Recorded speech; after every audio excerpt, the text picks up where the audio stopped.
ಎಲ್ಲರಿಗೂ ನಮಸ್ಕಾರ. ಇವತ್ತಿನ Centre for Public Understanding of ಸೈನ್ಸ್ನ ತಿಂಗಳ ವೆಬಿನಾರ್ಗೆ ಸ್ವಾಗತ. ಇವತ್ತಿನ ಕಾರ್ಯಕ್ರಮವನ್ನು ನಡೆಸ್ಕೊಡ್ಲಿಕ್ಕೆ ನಮ್ಮ ಜೊತೆ ಇರುವವರು ಪ್ರೊಫೆಸರ್ ಶಂಕರ್ ಅವರದ್ದು ಇವತ್ತು ಜನ್ಮದಿನ ಕೂಡ. ಹಾಗಾಗಿ ಅವರಿಗೆ ನಾವೆಲ್ಲರೂ ಶುಭಾಶಯಗಳನ್ನು ಹಾರೈಸೋಣ. ಜನ್ಮದಿನದ ಶುಭಾಶಯಗಳು ಶಂಕರ್ ಅವರೇ. ಥ್ಯಾಂಕ್ ಯು, ನಮಸ್ಕಾರ. ನಿಮ್ಮ ಜನ್ಮದಿನದಂದು ನಿಮ್ಮ ಇಂಥ ಮಹತ್ವದ ಮಾತುಗಳನ್ನು ದಾಖಲಿಸುವ ಅವಕಾಶ centre for Public Understanding of science ಬಂದಿರೋದು ನಿಜಕ್ಕೂ ನನಗೆ ಪರ್ಸನಲಿ ತುಂಬ ಸಂತೋಷ ಆಗ್ತಾ ಇದೆ. ಫರ್ದರ್ ಇಂಪಾರ್ಟೆಂಟ್ ನಿಮಗೆ ಅದರ ಸಂತೋಷದ ಕಾರಣಗಳು ತಮಗೆ ಗೊತ್ತು. ನನ್ನ ಸ್ನೇಹಿತರಿಗೆ ಹೇಳ್ಕೊಡೋದಕ್ಕೋಸ್ಕರ ಹಂಚ್ಕೊಳ್ತಾ ಇದ್ದೀನಿ. ಇವತ್ತಿನ ಕಾರ್ಯಕ್ರಮದ ಈ ಒಂದು ವಿಚಾರದ ಹಿನ್ನೆಲೆಯಲ್ಲಿ ಪ್ರೊಫೆಸರ್ ಶಂಕರ್ ಅವರು ರೂಪಿಸಿದ ಹಾದಿ ಮತ್ತು ಇವತ್ತು ಅವರ ಒಂದು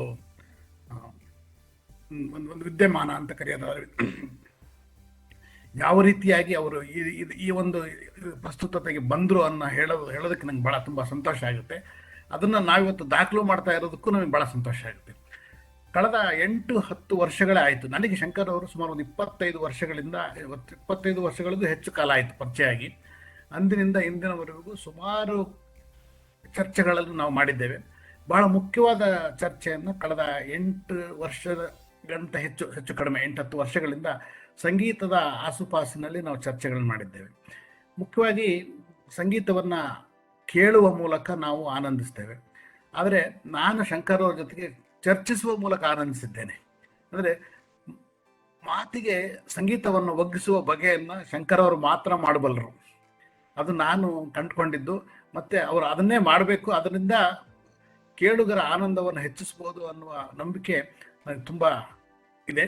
ಆ ಕಾರಣಕ್ಕೆ ಈ ಒಂದು ಪರ್ಟಿಕ್ಯುಲರ್ ವೆಬಿನಾರ್ ಮಾಡಿದ್ವಿ. ಶಂಕರ್ ಅವರು ಮೂಲತಃ ಭೌತ ವಿಜ್ಞಾನದ ವಿದ್ಯಾರ್ಥಿ. Is a physics student and practising musicologist for last decade almost. ಅದಕ್ಕಿಂತ ಹಿಂದೆ ಸುಮಾರು ಒಂದು ಡಿಕೇಡ್ ಅವರು ಸಂಗೀತವನ್ನು ಕಲ್ತಿದ್ದಾರೆ. ಅದನ್ನೆಲ್ಲವನ್ನು ಇಟ್ಕೊಂಡು ಇವತ್ತು ಅವರು ಸಂಗೀತದ ಬೇರೆ ಬಗೆಯ ಚರ್ಚೆಗಳನ್ನು, I mean how the music evolves, how music is experienced, how music is understood, you can call it very very different words. So ಅದೆಲ್ಲದನ್ನು ಸೇರಿಸಿಕೊಂಡು he has clubbed into a phenomenology of sound and music. Because we live in the world of sound. ಅದನ್ನು ಅವ್ರು explain ಮಾಡ್ತಾರೆ, ನಾನು ಅದು ಹೆಚ್ಚಿಗೆ ಹೇಳಕ್ಕೆ ಹೋಗೋದಿಲ್ಲ. ನಾನು ಅವ್ರ ಜೊತೆ ಕಳೆದ 5-6 ವರ್ಷಗಳಿಂದ ತುಂಬ ತೀಕ್ಷ್ಣವಾಗಿ ಚರ್ಚೆ ಮಾಡಿದಂಥ ವಿಚಾರದ ಒಂದು ಪ್ರಮುಖ ವಿಚಾರದಲ್ಲಿ ನಾನು ಅಂದ್ಕೊಂಡಿದ್ದಂಥ ನನಗೆ ಅರ್ಥವಾಗಿದ್ದಂಥ ವಿಷಯಗಳನ್ನು ನಿಮಗೆ ಅವರನ್ನು ಪರಿಚಯಿಸೋಕ್ಕೋಸ್ಕರ ಹೇಳ್ತಾ ಇದ್ದೀನಿ. In the sense we live in the world of music. ಅದರಲ್ಲಿ ನಾವು ಸಂಗೀತವನ್ನು ಬೇರ್ಪಡಿಸಿ ನೋಡುವ ಕ್ರಮವನ್ನು ಶಂಕರ್ ಅವರು ಮಾತ್ರ ಹೇಳಬಲ್ಲರು. ಒಬ್ಬ ಯಾವುದೇ ಮ್ಯೂಸಿಷಿಯನ್ ಕೇಳ್ರಿ ಅಂತಾರೆ ವಿನಃ ನಮಗೆ ಅದನ್ನು ಚರ್ಚೆಗೆ ಅವಕಾಶನೇ ಕೊಡೋದಿಲ್ಲ. ಸೊ ಆದರೆ ಆ ಚರ್ಚೆಗಳನ್ನು, ಸೊ ಆ ಡೈಲಾಗ್ಸ್, ಡಿಸ್ಕೋರ್ಸ್ ಆಫ್ ಮ್ಯೂಸಿಕ್ ಅಂತಿದ್ರೆ ದಟ್ ಈಸ್ ವಂಡರ್ಫುಲ್. ನಾವು ಎವಲ್ಯೂಷನ್ ಒಂಥರ initiation of professor Shankar. Professor Shankar teaches in Azim Premji University, especially on music. He has designed a very interesting course that is understanding world through music. It's very interesting. So ಅದರ ಒಂದು ಸಾರಾಂಶದ ಭಾಗವಾಗಿ ಇವತ್ತು ನಿಮಗೆ phenomenology of sound and music has come in to ಇದು.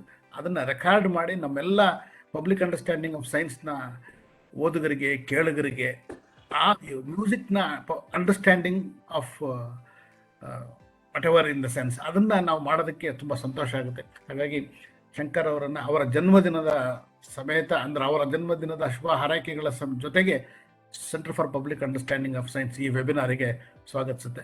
Welcome Shankar. Thank you Janesh. There are many friends who have joined and listening to him, and I think they have really, many of them have messaged me, discussed with me. It must be very interesting, we would have missed it, are you recording, kind of things they have talked to me. It's for them who have not joined, I think the recording facility will be there afterwards. Anyway, we are sharing it in our music, our YouTube channel. So I just welcome all the participants who have joined already now and who will be joining later also. I'm just welcoming them. Kindly I request all of you to mute your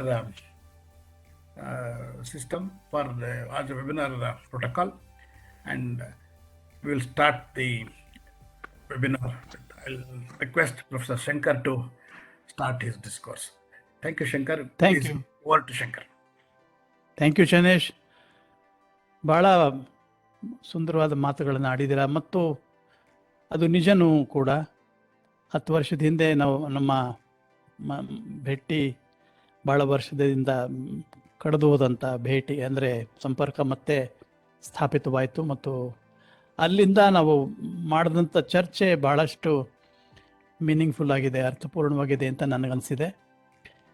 ಅದನ್ನು ಇವತ್ತು ಆ ಚರ್ಚೆಯ ಒಂದು ಫಲಶ್ರುತಿ ಇವತ್ತು ನಿಮ್ಮ ಜೊತೆ ಹಂಚಿಕೊಳ್ಳೋ ಹವಣಿಕೆಯಲ್ಲಿ ನಾನು ಇದ್ದೇನೆ. ನನ್ನ ಇದನ್ನು ಶೇರ್ ಮಾಡ್ತೀನಿ, ಮತ್ತು ಒಂದು ಕೇವಿಯಟ್ ನಾನು ಕೊಡಬೇಕು ಅಂತ ಇಷ್ಟಪಡ್ತೇನೆ. ನಾನು ಇದನ್ನು ಇಂಗ್ಲೀಷ್ನಲ್ಲಿ ತಯಾರು ಮಾಡಿದ್ದೀನಿ, ನನ್ನ presentation.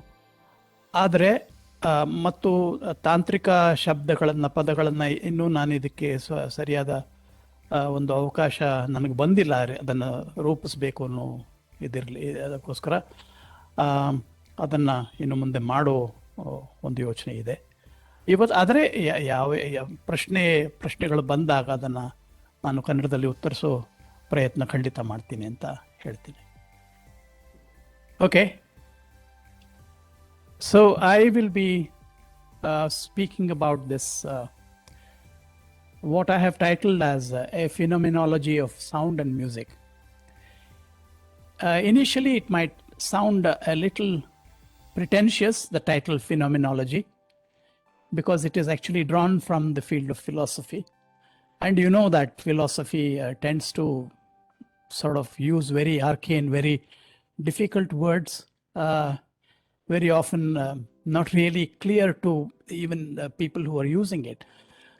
However, in this instance, I've used phenomenology in a very deliberate manner, because what phenomenology actually means would be more like a study of experience. Now, a study, of course, is quite clear, but when you say experience, experience is not easy. It doesn't lend itself so easily to a kind of, clear definition. It's an amorphous term. Experience is sort of, when you say experience, there are loose ends, and it's like a ring with the edges being blurred. So ಇದು ಕನ್ನಡದಲ್ಲಿ ಚೆನ್ನೈಶ್ ಹೇಳಿದ್ದು ವಿದ್ಯಮಾನ ಶಾಸ್ತ್ರ ಅಂತ. ವಿದ್ಯಮಾನ ಅನ್ನೋದು ಒಂದು ರೀತಿಯಲ್ಲಿ ಇವಾಗ ಘಟಿಸ್ತಾ ಇರುವಂತಹ ಒಂದು ವಿಷಯ. ಬಟ್ ಐ ಥಿಂಕ್ ವಿದ್ಯಮಾನ wood not be an exact, will not convey the spirit of this term. So what I intend to do is I will leave these, like philosophers do. I'm just wearing the hat of a philosopher right now. Let you think about it, because let it allow itself to expand metaphorically and expand into the spaces that I will hope to occupy or explore in this today's session. So with that caveat, let me move on to the next slide. What is a phenomenon? See, phenomenon, of course, is something that is there, out there, and that can be experienced. Okay. Now, this again, I will leave it loose, because something that can be experienced, for example, air is a phenomenon. It can be experienced, but we are not aware of it. In the same way, sound is a phenomenon. We can experience it. We're usually not aware of it, except those aspects of sound which draw our attention to it, to them, in which case we pay attention. But we are immersed in sound, of which very seldom, very rarely we are aware. Okay? So, one way of looking at phenomenon is that it has an existence. Philosophers would call it, there's an ontology to it, and then that it can be experienced. Okay. So, coming from this direction, what do I mean, or what can we mean by phenomenology? This is the study, because it is not the study. It is a study because it has one particular way of being approached. The approach could include some and exclude some unconsciously or consciously, and therefore you use the article a rather than the. So it's a study of the contents of conscious experience. So we are going closer to what kind of experience it is, conscious experience. So when we are talking of sound, we are conscious of it. And this also considers the human being as embodied agency, that we are flesh and blood, we have the apparatus, the mechanisms to experience the world, which is of course 5 senses, and the physiology of those senses, as well as a brain, which allows us to make sense of our experience. It's the cognitive part. So considers the human being as embodied agency experiencing the world of phenomena through the physical body. This is a very important concept which is taking root today. I will tell you why it is becoming important today. The idea of embodied knowledge. Okay. Now let me start with 2 quotes. Sort of these 2 quotes will help circumscribe what I intend to present before you. One is by the logician Willard Orman Quine. The first quote is by him. He says, "I am a physical object sitting in a physical world. Light rays strike my retinas. Molecules bombard my eardrums and fingertips. I strike back, emanating concentric air waves. These waves take the form of a torrent of discourse about tables, people, molecules, the light rays, retinas, air waves, prime numbers, infinite classes, joy and sorrow, good and evil." And the second quote, I would like you to hold both of these in the same RAM, right? "Human beings are presented to me through the senses. I hear their approach, I grasp their hands, and talking with them, I understand immediately what they mean and think, what feelings stir within them, what they wish or will." These 2 statements, of course, the second statement is, I have made, it's a concise form of a larger quote, and it is also a paraphrase. The first, as I said, is by Quine. The second is by Edmund Husserl, who is actually the founder of this philosophical discipline of phenomenology. So the first quote, if you observe, looks, this is called physicalism, that is looking at the physical qualities of a phenomenon. Now, this treats the human being as the human being is a physical being to which things happen. Things are happening. So it's a kind of inert entity to which things are happening. You have seen how being molecules are bombarding the retinas, the eardrums, and so on and so forth. As that thing, the human responds physically, although in a manner that is communicatively typical of the species, which is, of course, language. Okay, so there is still a response through language, but of course, nothing more is said, because to be able to integrate everything that happens to a human body or a human system by using only a physical description of that entity, you see, is quite a challenge. In fact, language is already not physical, it's symbolic. So how do you actually take something which is physical and talk about it through, represent it as language? Okay, so these are some of the questions, some of the problems that Quine's statement about, it's a naturalist statement, okay, that they raise. And physicalism also does not bring to bear sensory, cognitive, intuitive, imaginative capacities of the human being to the task. Okay. Now, what does the phenomenological, that is the second statement about from Husserl suggest? It suggests that there is a sensory, which means it's already bringing in the senses to the picture, which are intuitive theories of mind.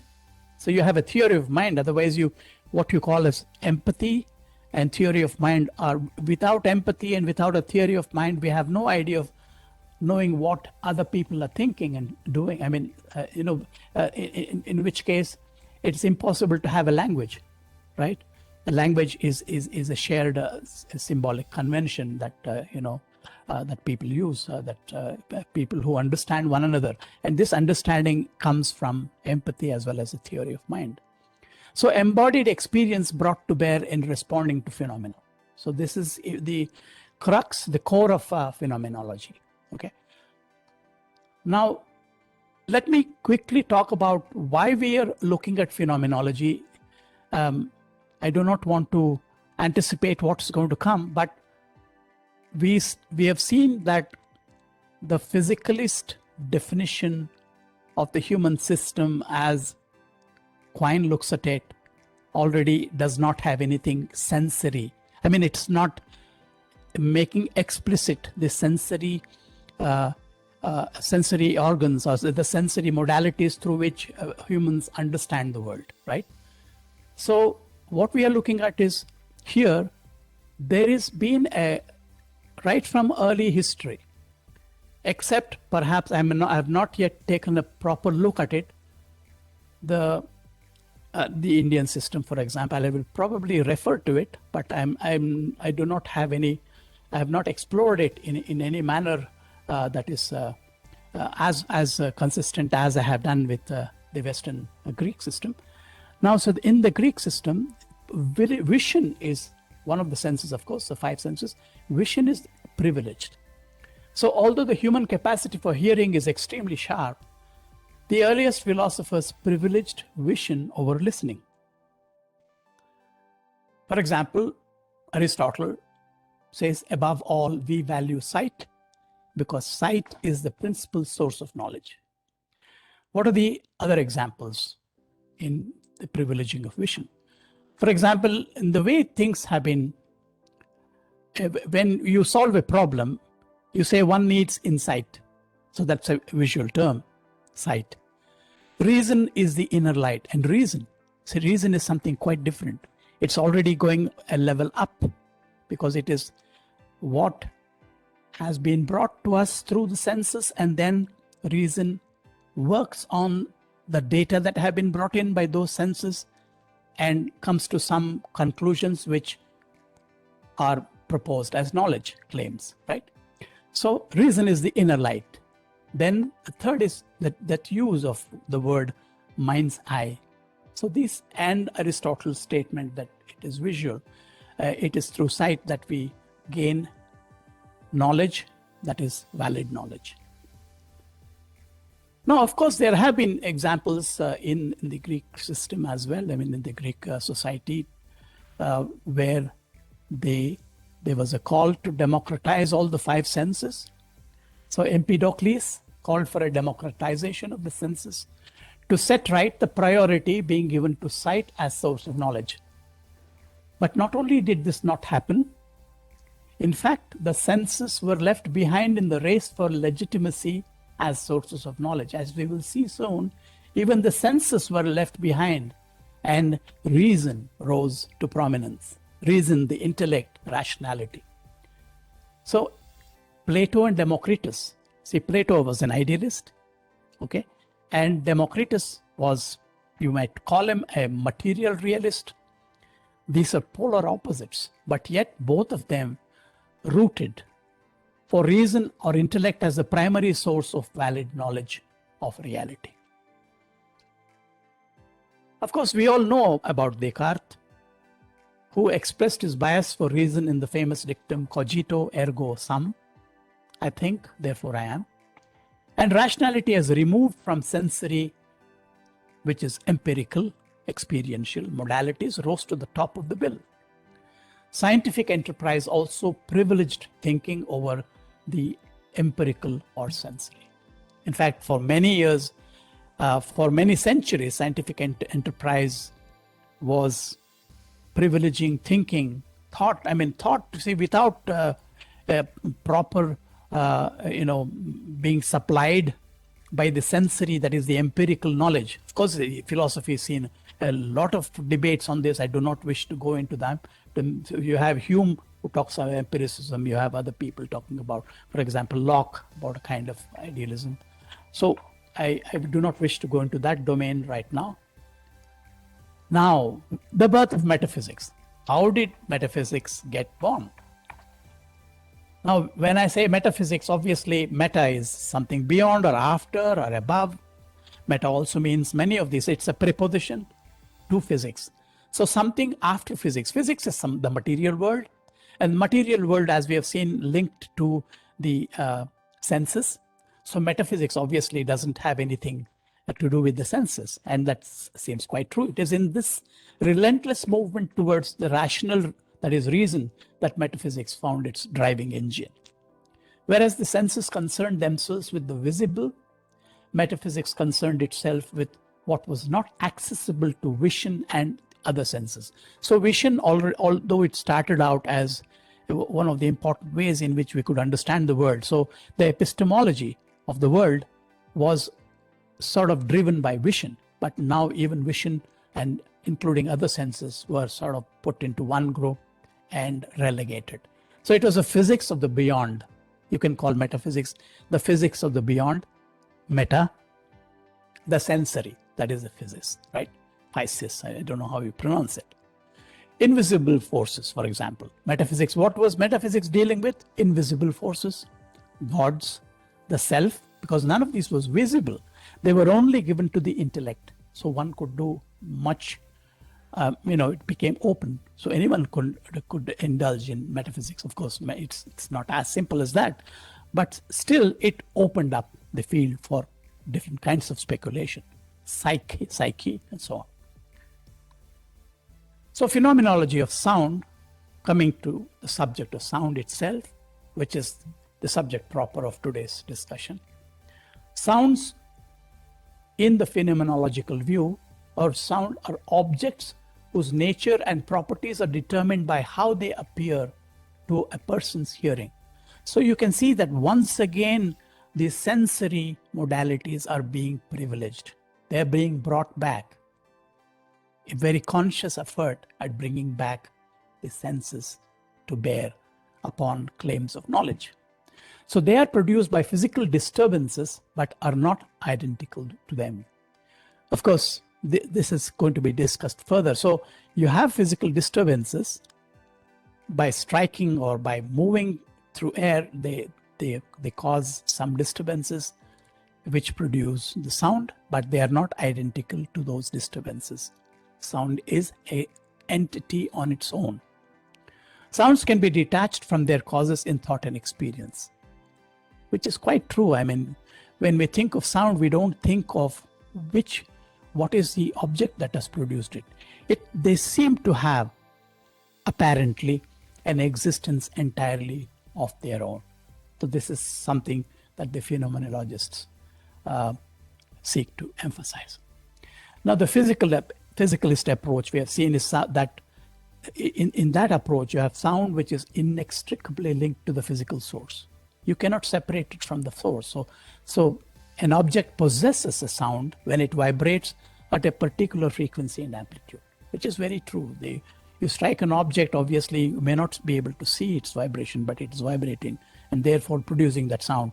A bell, for example, a gong or a drum, whatever it is that is vibrating, produces that sound, which is linked in an inexplicable and inextricable way to that particular object. The nature of sound depends on the nature of the material object producing it. And this is its timbral quality. So the timbral quality is directly linked to the material. So it's the timbre. When you say it's the timbre of a particular material body, if you strike a metal you'll get one kind of sound. If you strike wood, you'll get another kind of sound. And these two are very, very distinct. So you cannot say that sound is completely, devoid, or rather shorn, bereft of its linkages to the material body that is producing it. But as we will see, it is sort of hanging somewhere in between. But these are good, milestones within which to define the idea of sound. So there's a dialectic we have seen between the physicalist and the phenomenological. So for phenomenology, sound is separate from its producer and the event of its production, which I have spoken about just now. It is an independent entity, object. For physicalists, sound is predicated on the nature of the material also, which I also pointed to in its timbre. So what is important here is that, coming back to the reception, perception, the experience of sound is mediated in the human body by the human physiology. That is the hearing mechanism with its physical and biological capabilities. So that sound is associated with a particular material source. This is very important, because sound is not simply out there. For any body, sound is a sensory input to which the body, the living being, the living thing, responds existentially. Because is there a threat? Is there a danger from that source? Because obviously, if it is not possible for the living entity to recognize the origin, which could be a growl, a tiger, or the hiss of a snake. So if you're going to disembody it, that aspect of, it's allowing survival, to have a survival advantage will be lost. So already we see that is not entirely correct to say that a sound has its own existence, although it is a very, very attractive way in which one can look at sound, because it's true that sounds can be mixed together and sounds have their own value and so on and so forth. But this biological empowerment that sound brings to every living creature, every living thing, is lost sight of. So I'm trying to bring that to look at physiology as an empowering mechanism in the human system. So, for example, we already talked about metal and wood, and I already mentioned a growl, a tiger's growl, for example, or something falling, a rock falling. If you're passing by on a mountain path, then you have to take care, right? So it can't be simply a disembodied kind of sound. So sounds of vowels, for example. Now this is more the way we articulate.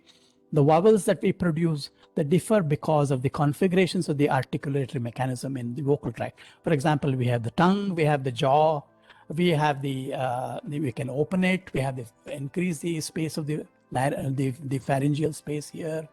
We can move the jaw up and down. We can close the flap, the soft palate as it's called, and then produce, open it and produce nasal sounds, close it. So there are many things that happen, and this is one of the ways in which the way we produce sounds can have biologically important value for us. This is, of course, we are already talking about physiology, which has a response to the sound that is out there. Now, in between, so sound is somewhere in between the physical, physiological, and the phenomenological. So with one caveat, what is it? Each of these processes engage a different imagination. When you say physical, it engages a different kind of imagination. It is talking about, what does not have, within quotes, life, right? They are there and they are not feeling. So you cannot talk of a human body in a physical sense only, which Quine seeks to do, but may not be completely correctly. Now, physiological. So physiological is when you respond and when you listen to it, in the sense when you hear it.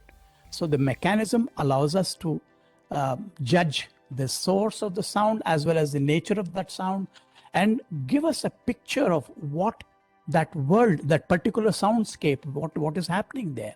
That's a way, in terms of evolution, that's a very important empowerment. Now, phenomenological, as we have seen, is that which brings all these together in some kind of a loose way, although it has some contentions which can be, of course, with which one can raise, to which one can raise an objection. But definitely it has a much broader, it forms a much broader substratum on which a lot of these things, all these things can be put, and we can have a holistic understanding of sound. So it is a property of human hearing and cognition that particular sound groups are associated with particular meanings and reference. Now we have been only talking about the mechanisms of hearing, about the physical. Now we bring in cognition, because now obviously when you say cognition, it assumes that something is already ongoing. It is not as though although in many religions you say that it was first was the word and so many things. So you need to begin somewhere. But the fact that when within the fetus inside the mother's womb is already hearing many of the prosodies of speech, and it is relating those prosodies to the kind of hormones that the mother is producing.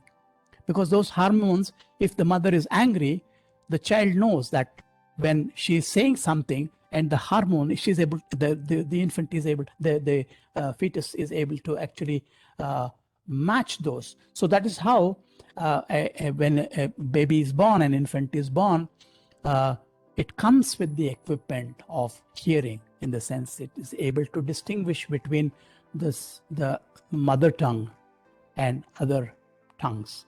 Okay, in fact, there is a researcher called Hoyning, I don't know how to say, Dutch researcher, who says German babies cry differently from French babies, and they cry in the same way that the language prosody takes them. So this is something that we can keep in mind. So I've just brought in the cognition as an important thing here. So we are slowly bringing ourselves, into our view, the physical, the physiological, and these two together, phenomenological, and the cognition also comes into the picture, and we have a much richer view of sound just now. So in actually understanding sound, we when I said we are able to make sense of the source of the sound, that is because through evolution, certain processes have been, certain kinds of capabilities have been built into us. This is actually called a gestalt. In vision, of course, we know, and so also these gestalt rules or laws apply in sound as well. So gestalt allows the underlying mechanism to group together sounds by certain common parameters. For example, if a tiger growls, it's not continuous. There may be three or four growls. So if you had only the physicalist view, they would all be sounds that are completely separate, although they might be sharing certain, pitch and intensity and timbre and so forth. But it is because of gestalt that we are able to say that these sounds are coming from the same source. And therefore, it alerts us to take action, perhaps climb a tree or run away, depending on where we are located at that moment. So what are these parameters? This proximity. So if the two sounds approximate, very close to each other, they're more likely to be coming from the same source. They're similar. Of course, similarity is very important, because one sound, of course, similars, as we say, the timbre, for example, of metal is quite different from the timbre of wood. So they're dissimilar there. But if it is a metal, so you have a continuous gong being struck. For example, if you are in a college or in a school, you would say that, well, perhaps it is time for recess, right? Or you can go and or you can go home. So those things are put together. So continuity, similarity, proximity, and closure. So these are some of the important ways in which the gestalt scheme works. So this kind of grouping makes for meaning. So these are meaningful in the sense, when I say meaning is what helps us to further ourselves, to achieve whatever immediate goals that we seek. If you want to eat, if you do not have meaning in the sounds that we produce, suppose you want to have coffee, if you're not able to produce the sounds that will get someone else to respond to it by giving you coffee, then it is impossible for us to actually make a living, because communication becomes impossible. So, of course, we will come back later to this gestalt in this session. Okay, so now the idea of a soundscape. Now we are already equipped to understand what sound is all about. Mainly, it is existential. It's a kind of evolutionary capacity to understand sound, and we have the gestalts working. So what do the sounds do? So in a soundscape, as I said, it is like we are immersed in the soundscape, just like we are immersed in air. And you can see many parallels between the two. The sounds that are present when no effort is being deliberately made to produce any is a natural soundscape. I am making a deliberate attempt to convey certain things across this particular medium.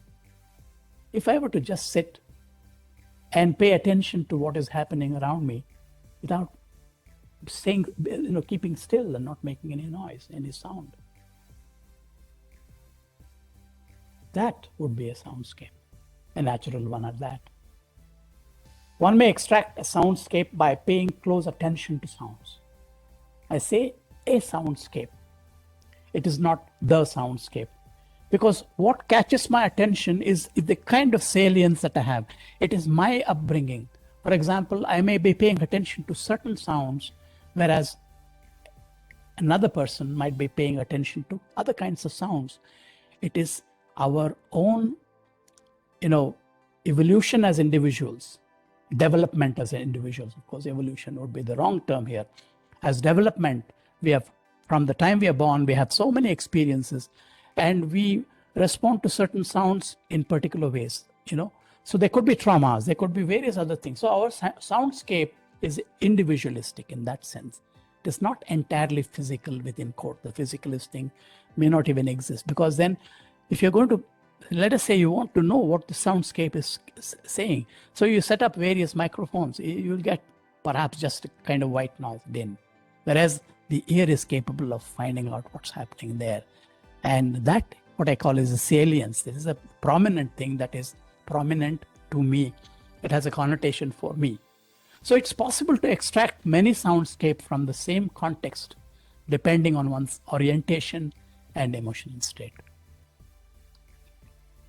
Now, just to give you an example of Thoreau, Henry David Thoreau is an American naturalist of the 19th century, and is well known, everyone knows him, perhaps. Describes the soundscape of Walden Pond, where he stayed for many years, in the following words. I'll read this out to you. It's a very beautiful way of looking at it. And also he's describing two soundscapes without intending to, so that I want you to capture that. The whistle of the steam engine penetrated my woods, summer and winter, sounding like the scream of a hawk sailing over some farmer's yard. But no rooster to crow, nor hens to cackle in the yard, and no yard. Nor the sounds of dogs, cats, cows, pigs, of the butter churn, the spinning wheel, children crying, of the singing kettle, hissing urn. What I do hear in this wilderness are the sounds of squirrels on the roof and under the floor, a blue jay screaming in the yard, a hare rushing, a screech owl, a flock of wild geese, a fox to bark in the night. So it gives you two simultaneous soundscapes, one of his wilderness, the forest where he's staying, the Walden Pond, and back home, any typical farmstead would have these kind of cows, dogs, cats, and butter churn, and the spinning of wheel, children crying, and so on and forth.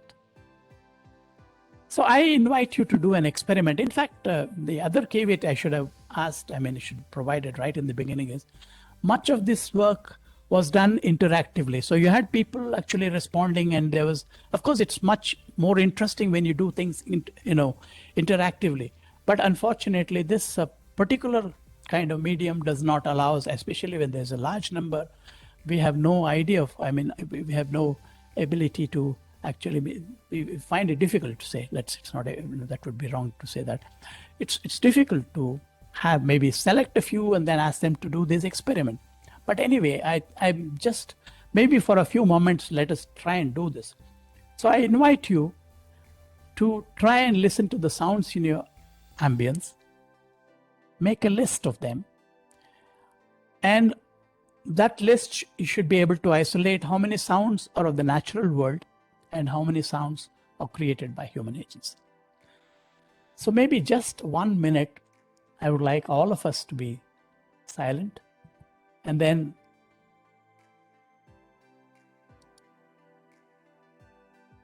we will be able to, maybe share them maybe in a later context. I'm not sure, but let's do this first.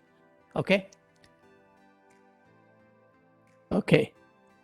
So, I think you should do this because to get an idea of what the soundscape is, because we don't pay attention to the sounds. We only pay attention to what is salient or to what is being, what requires our immediate attention. So this, you might want to take it forward, and we'll see how maybe Chennai will have some ideas about this. Okay. So we move to the next. Okay. So now that we have paid attention to sound, we must now pay attention to the attributes of sound. What are these attributes? Pitch, loudness, it's also called dynamics, tempo, how fast, because there's always a stream of sounds. It's not just one sound. It's not static, even if it's static, because time is moving. A static sound also has a particular movement. Timbre and duration. How long does it last? So these are the attributes of sound. Some of them, I'm not exhausted the list. Now, what is a physical attribute? When I say physical attribute, it is something that can be measured. So these are attributes that can be measured. And these are separate from the physiological experience of sound, which may have some emotional salience for us, as I pointed out some time ago. So sound is produced when an object is struck.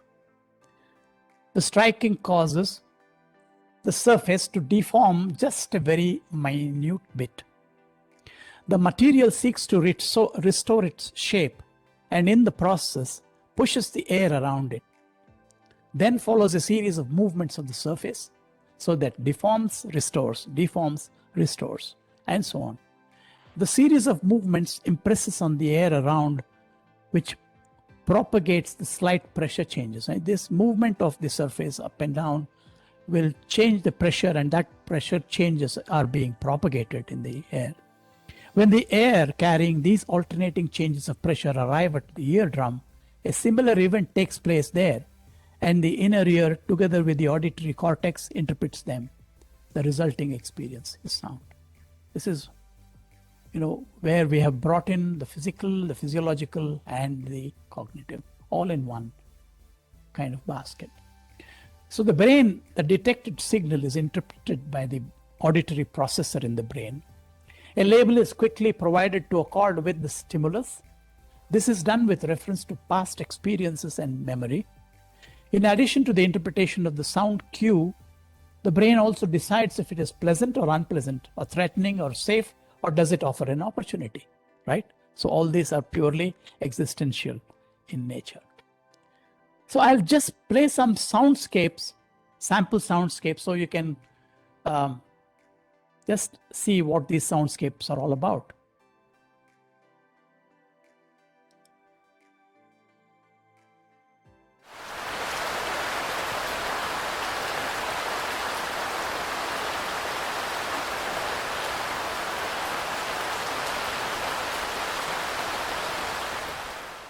So this is something that's happening in the atmosphere, some atmospherics, you might call them. So let me show you or play for you another. Allahu Akbar, Allahu Akbar.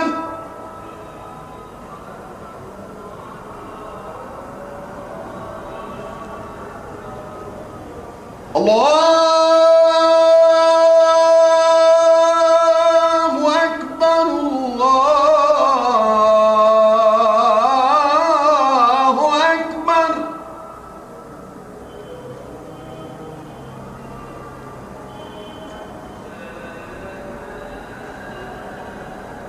أشهد أن لا إله إلا الله.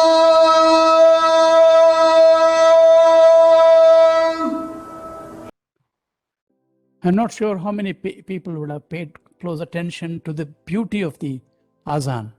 It's got such wonderful musical qualities.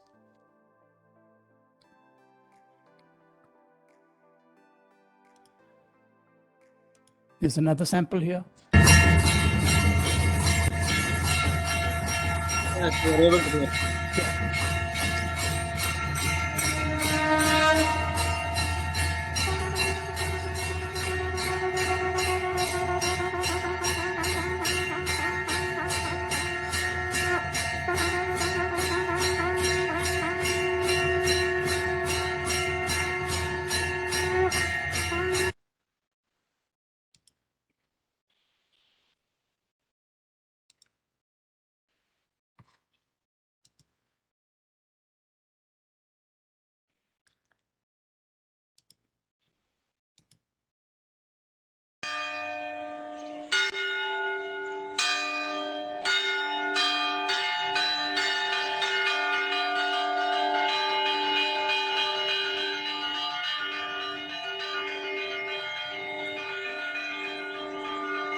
You can see that both are bells, but one is inside and one is outside, and you can see that there's a distinct, distinguishing feature for both. Both are bells.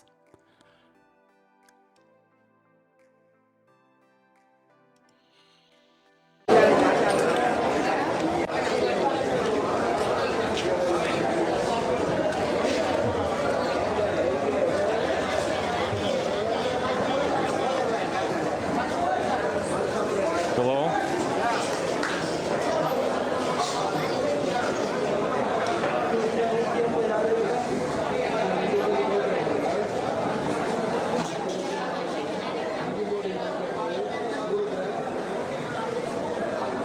Hello?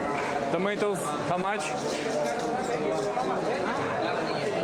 Tomatoes, how much? 1 kilo, 1 kilo? 120. 120. Okay. And carrots? How much? 320. 320. Okay.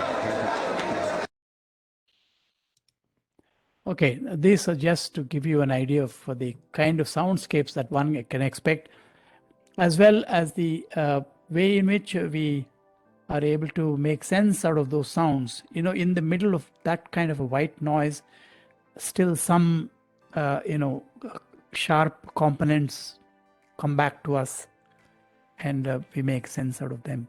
So I will not play more of those, but let's quickly look at the kind of categories one can look at. Natural sounds would be wind in the trees, whistling, shuffling, rustle of leaves, crunch of sand underfoot, the natural sounds.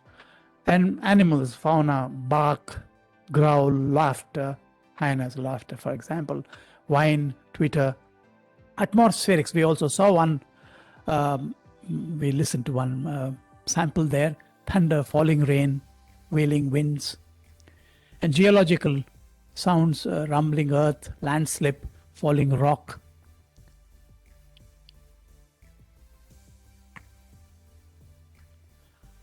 Now, human-made, you have utility, gadgets, machinery, interior, exterior. So these are already you're beginning to characterize sounds in a more intimate way. Are they from inside? They're from gadgets, they're from machinery. interior, exterior, from a workspace, from a home, public space. Religion and culture, we've seen some samples there, chant, recitation, chorus. Then we heard bells, and we could hear other kinds of instruments there. We had the azan. Then music, song and instrumental music. Involuntary expressions, this is also important. Cough, sneeze, moaning, grumbling, wail, yell, scream. These are involuntary expressions of they express emotion. Soundscape versus air. As I said, the parallels are very, very stark, very, very close. Like air, soundscape is a mix of sounds. Like air, it is present to the unconscious. You're not really aware of it unless you pay attention. Like in air, there could be pollutants and pollution. And there again, depends on human agency. We have messed up our air, and we are messing up the soundscape as well. So this is something we can pay attention to and clean up. So auditory stream versus sound. There is a suggestion that instead of using the word sound, we look at the word auditory stream, the term. The two reasons, because one is that physical happening can incorporate more than one sound. A series of footsteps are heard as a stream, although each step is a different sound. You can't say footsteps is a sound, right? So it's a stream, and because of the gestalt working, we know that they are part of the same source.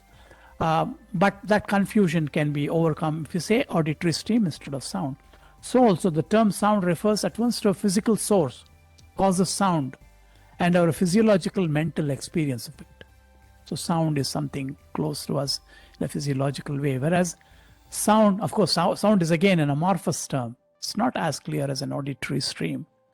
Auditory stream, on the other hand, provides a perceptual representation. Means you can clearly know that this is from a series of steps from one individual, series of bell ringing in a temple, or it could be in a church. So those things, they comprise several, they invoke the Gestalt principle that are responsible for making sense of the sound. There are groups of sounds. So this is one suggestion that been made by Bregman, who is a scholar in this field, researcher in this field. Now come to music, because we have already laid the ground for this humanly organized sound. When we humanly organize it, it is music. So when you say bird song and whale song, they may not make any sense to the birds themselves. They are not song because they are important for them as a kind of a evolutionary advantage or a benefit. For us, it is song because it sounds like organized sound in particular ways, which reflects our own cultural activity. So social community activity then reinforces sound ideals. So we have sound ideals such as what kind of timbres we like, voice, what kind of vocal types, what kind of instrumental types we like. Do we like a stringed instrument, or do we like the drums, or do we like some kind of an organ, piano kind of thing, or do we like some violin-esque instrument? What is the kind? So that is another sound ideal that cultures prefer. They choose from. A number of pitches in an octave. Some use 5 pitches. Chinese, Indonesian, a lot of them, they use a lot of 5 pitch to the octave kind of musical systems. And what kind of rhythm is it? Simple rhythm, if you say Mary had a little lamb, or for example, any other kinds of songs that you want to sing, each syllable is placed on the beat. Or you could have, like in African, the syncopated, so that it falls between 2 beats. So I'll try and demonstrate that for you. So these are the ways in which music is understood. So there's a heterophonic sound ideal where every instrument and voice is heard clearly, distinctly.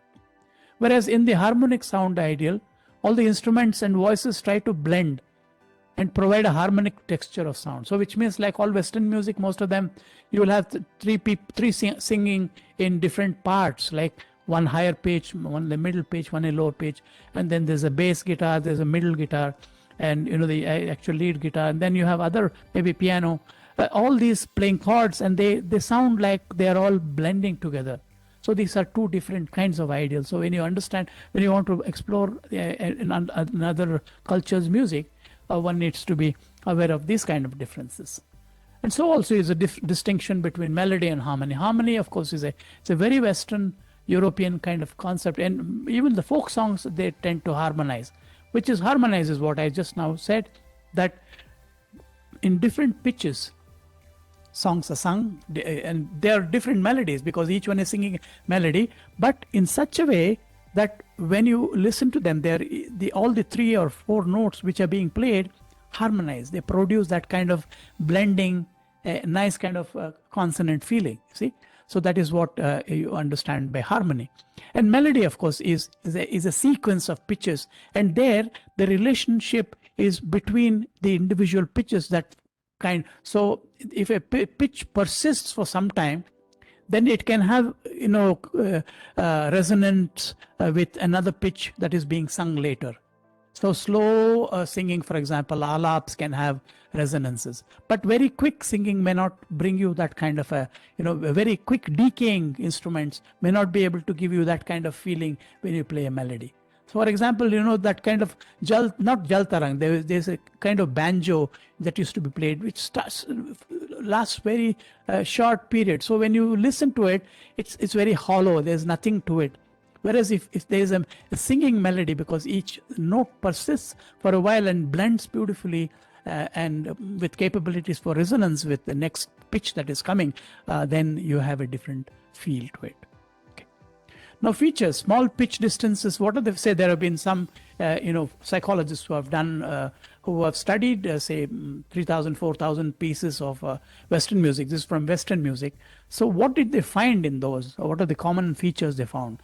One is that small pitch distances. So for example, you have sa re, you don't say sa ga, sa pa, sa dha. You don't, although there are melodies which say sa dha dha pa dha ma pa ga pa re sa. So you can have so this is Bhatiyar, for example, or normally most of them will be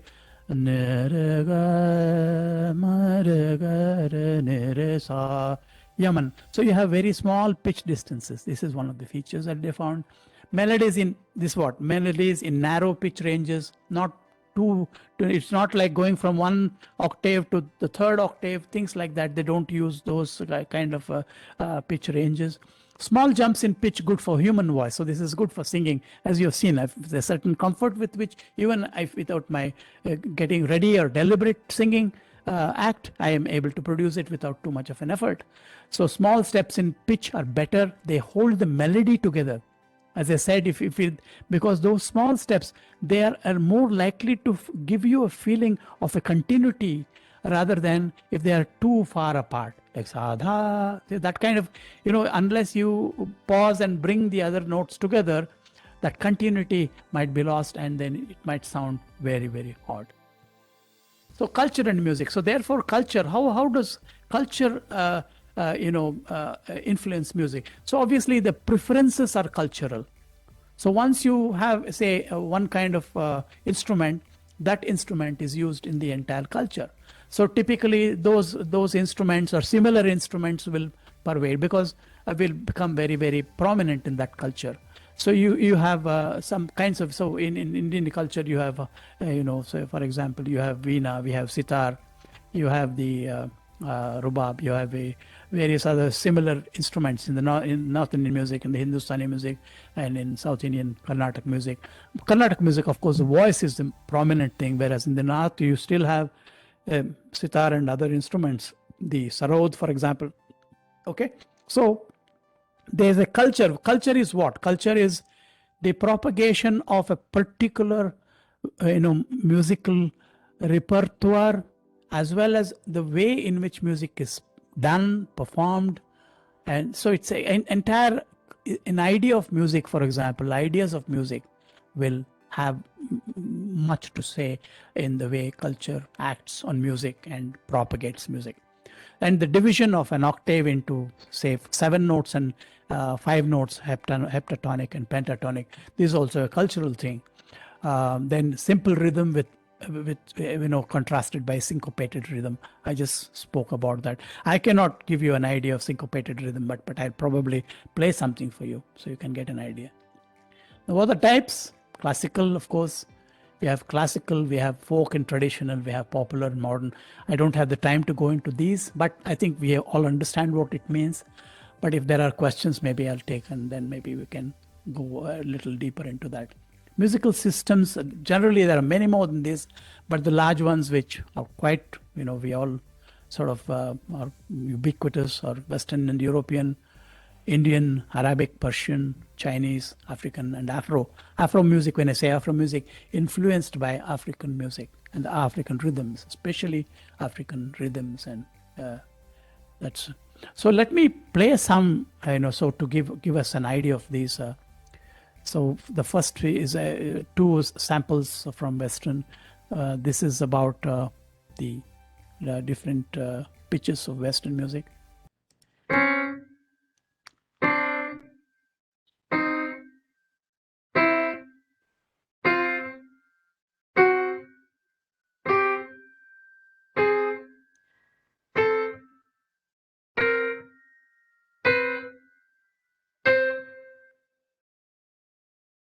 So this is 12 notes.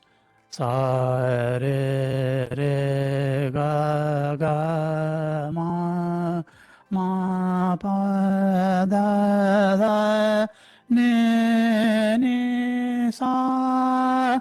These 12 notes what was played in a Western piano. So but this is now going to be a composition I'll play for you now.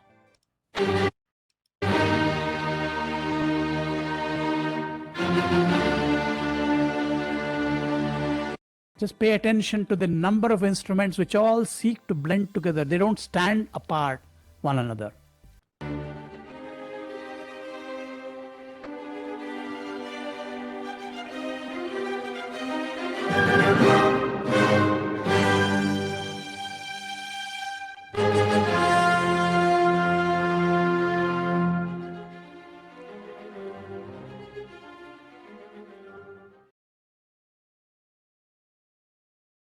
Okay. Now, let me play something from Closer Home, Closer to Home.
Sorry about that. I know it's a very pleasant song, but we have.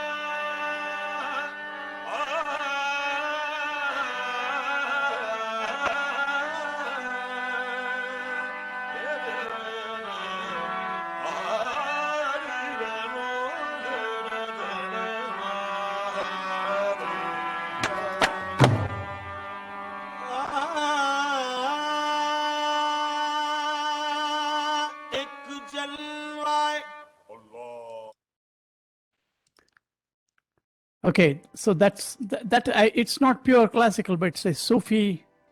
It's from the Sufi tradition, but you can see very clear that the instruments, the way that of course, the Yaman raga, it's very clear. It could be in any system, any cultural system, and you can see the way the harmonium is used, and that particular the dholak, the bakawaj, the way they are used is very, very distinct for this kind of music. Now let me play this for you. I'm not sure if you're very familiar with this.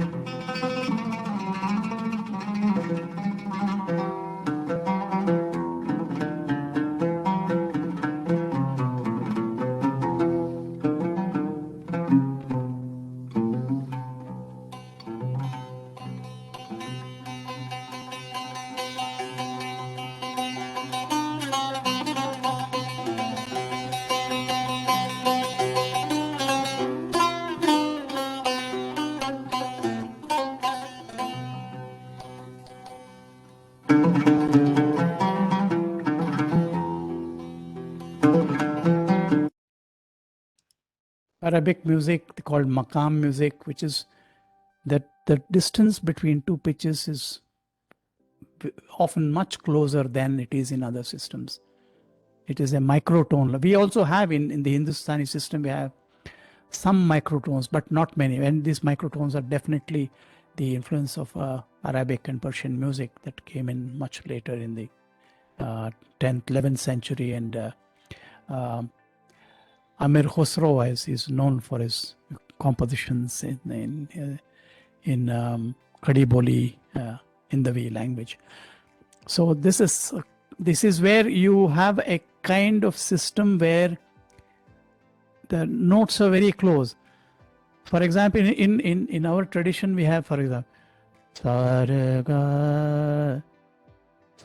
ga ma da ne sa ni da pa ma da ma ga re sa. So you have this sa re ga, see between re and ga, that ga comes very close to shuddha re. Shuddha re is another note, another tone. So this is an influence from the microtonal use. We do not use, because of the instruments we have adapted both. We are moving more towards the harmonic kind of Western, harmony rather than the Arabic microtones. So this is something I thought you must know. What is the movement in which the culture is evolving in a different way because of the influences of maybe, in this case, instruments. Different influences are there. I mean, we can have another seminar sometime on how one music influences another music. So I'll play another one for you so that you can get a better picture of this. This again is Sufi, but this Sufi music is very different from the other Sufi music.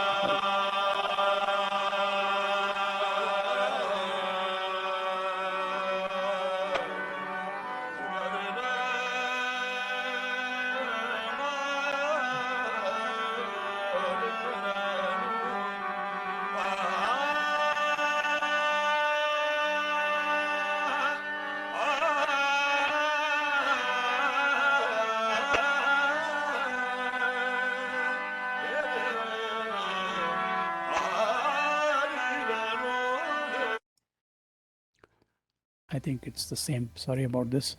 I intended to have some other music there, but it's a repeat. But anyway, this is going to be quite unique. Persian, similarly, they call dastaga music. Very, very similar in many respects. But the pedagogy of music also varies from the Arabic and the Persian to our music. For example, we learn Saregama Padanisa, whereas they still use simple melodic, what they call melodic nuclei, simple small melodies which they put together. Those melodies are using the same kind of pitches. Once they put them together and sing it in the right kind of tempo, you have the basic ingredients of a classical Arabic or Persian music, the maqam music or dastaga music. So that is just a background to this Persian. And Persian is known for its use of exquisite poetry, like Rumi's poetry and Hafiz and so many other poets very rich in the imagery and the thoughts, the kind of deep understanding of the spirit of the human being, human existence. So these are some of the things that contributions from Dastaga music of Iran. Okay.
So African, I want you to pay attention to this. It's beautiful. I mean, there is something called ethnomusicology, and one of the things that ethnomusicology is studying of particular musics, cultures. They look at one of the tenets, basic tenets of ethnomusicology is that we begin to pay close attention to another music and not be, partisan towards the kind of sound ideals and the cultural ideals of one's own system. Then you can begin to appreciate others as well. Because if you think only our music is beautiful and other musics are not so good or strange or exotic, whatever, then it is not possible for us to really, some of these musics are so complex and also so beautiful. Only when we move away from feeling that ethnocentric pull can we appreciate them. Okay, let me play this for you.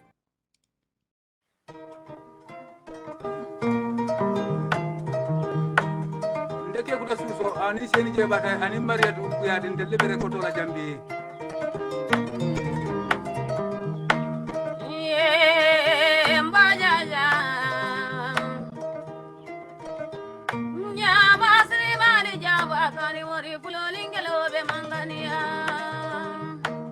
bande bana kula sir majang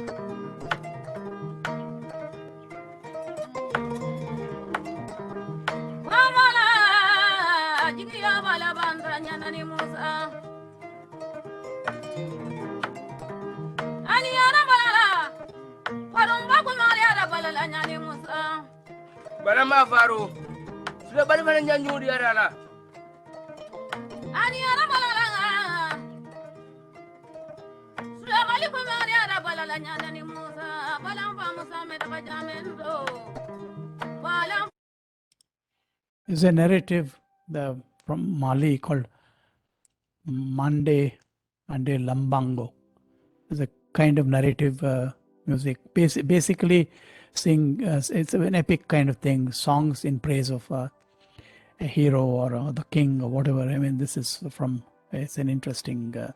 And I was talking to you about the quick decays of those instruments. This called a lamellophone. You remember? These are just strips of metal, and even when you press, they vibrate very quickly and they stop. So they can actually produce some kind of a drone, a support for the music. So this is what it is. And this is another from an Akbekor from Hala.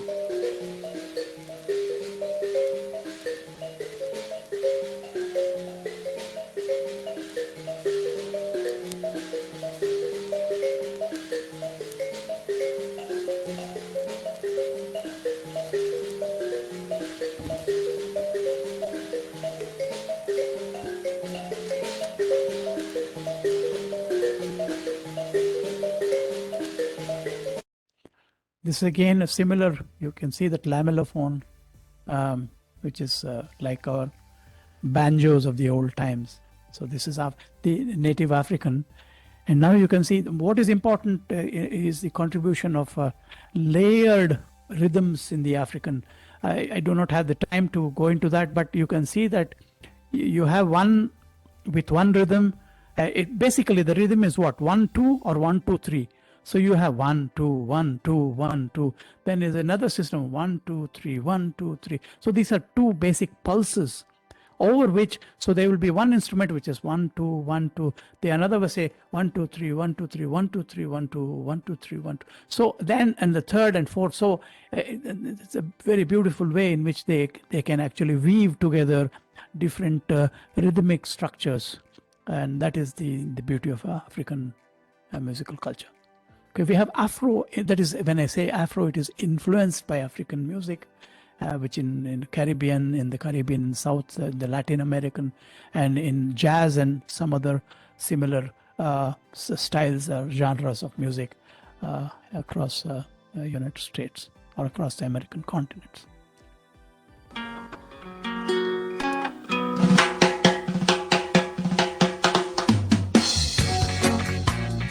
Respect to the man called Bob Marley, international hero, reggae prophet, born 1945, never died.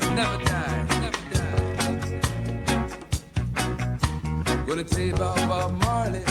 Brother Bob Marley was a torchbearer, so I've got to carry a flame.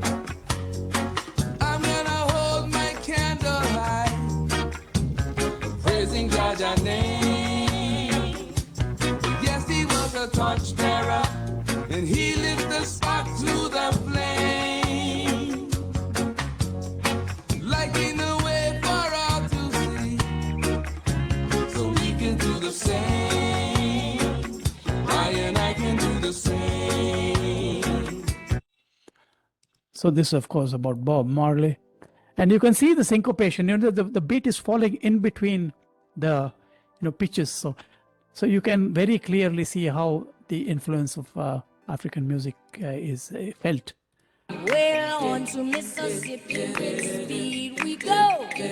Freedom is coming and it won't be long. All the blue-shirted policemen, they meet us at the door.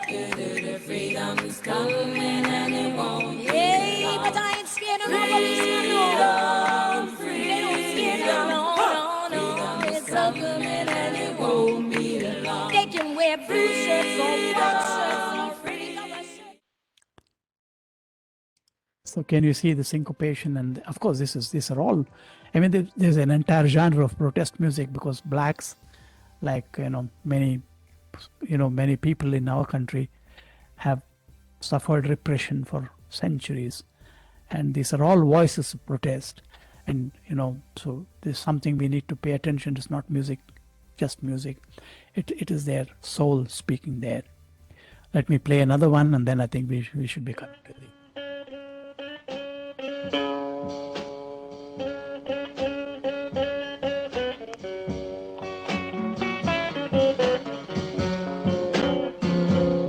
I'm just a poor boy.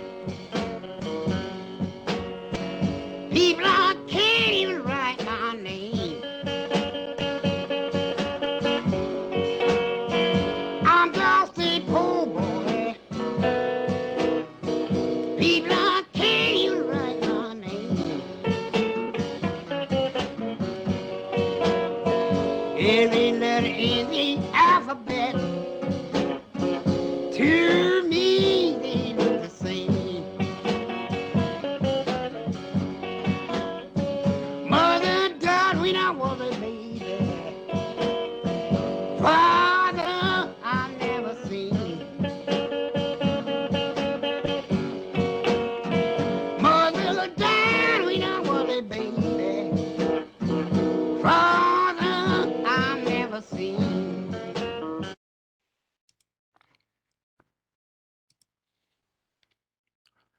Okay, just two more, I think, then we come to the close of our. I mean, there's so many samples we can. 往南修宫室去了，看天色上早不眠，去往街坊之眷边，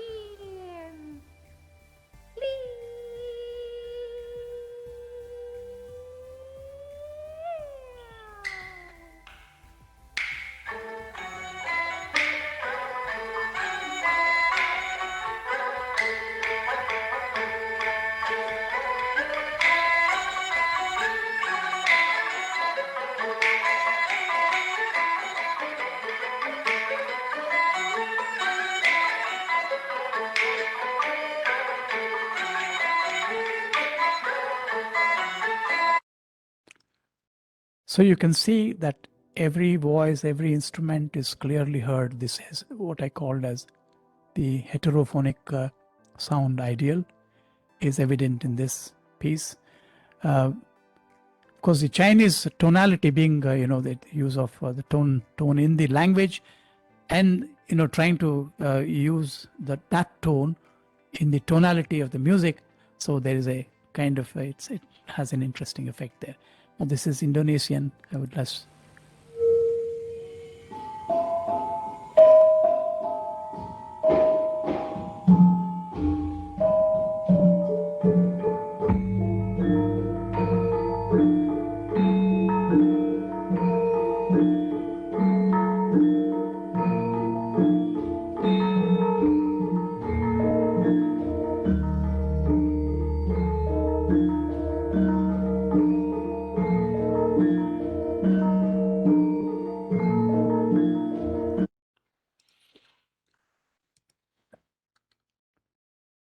So as I said, harmony in the Western, then microtone in the Arabic maqam, and in the dastaka, as well as in Hindustani music to some extent. Syncopation is a hallmark of African and Afro music. You can see that, therefore, when you come across these, you would know that they have been inspired in some way by the cultures of their origination. Now, of course, we have spoken about Hindustani, Carnatic, Drupad, popular music, and this is, I don't have much time to go into these questions. So if there are any questions, I'll take them if the organizers are free. Chanesh is happy with it, but I think we are already quite, we've spent a lot of time on this. But thank you for your patience. Thank you. Thank you so much, Shankar sir. ಶಬ್ದ ಸಂಗೀತವಾಗುವ ಬಗೆ, ಅದರ ಹಿಂದಿರುವ ವೈಜ್ಞಾನಿಕತೆ, ಸಾಂಸ್ಕೃತಿಕ ಕಾರಣಗಳು, ಒಂದು ವಿಕಾಸದ ಚಲನೆ, ಬಹಳ ನಿಜಕ್ಕೂ ತುಂಬ ವಿಸ್ತಾರವಾದಂತಹ ವಿಚಾರ. ಅದನ್ನ ಒಂದೂವರೆ ಗಂಟೆಯಲ್ಲೇ ಒಂದು ಕಿರು ನೋಟವನ್ನ ಕೊಟ್ಟಿದ್ದೀರಿ. ನಿಜಕ್ಕೂ ಸಂಗೀತದ ಆಸಕ್ತರಿಗೆ ಒಂದು ಹೊಸ ದಿಕ್ಕನ್ನ ತೋರಿಸಿದಿರಿ ಅಂತಾನೆ ಹೇಳ್ಬೋದು. ಖಂಡಿತ ತುಂಬಾ ಜನ ಮೊದಲಿನಿಂದನೂ ಇಲ್ಲಿವರೆಗೂ ತಾಳ್ಮೆಯಿಂದನೇ ಕೇಳ್ತಾ ಇದ್ದಾರೆ. ಖಂಡಿತ ಕೆಲವಾರು ಪ್ರಶ್ನೆಗಳು ಇದ್ದೇ ಇರುತ್ತೆ. So now the floor is open to listeners. They can ask any questions. ಪ್ರಶ್ನೆ ಇದ್ರೆ ದಯವಿಟ್ಟು ಕೇಳಿ. ಸೊ ಅನ್ಮ್ಯೂಟ್ ಮಾಡ್ಕೊಂಡು ಕೇಳಿ.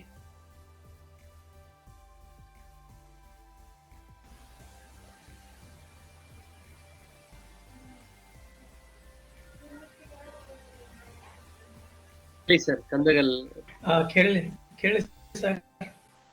ಕೇಳಿಸ್ತಿದೆ, ಹೇಳಿ ಸರ್.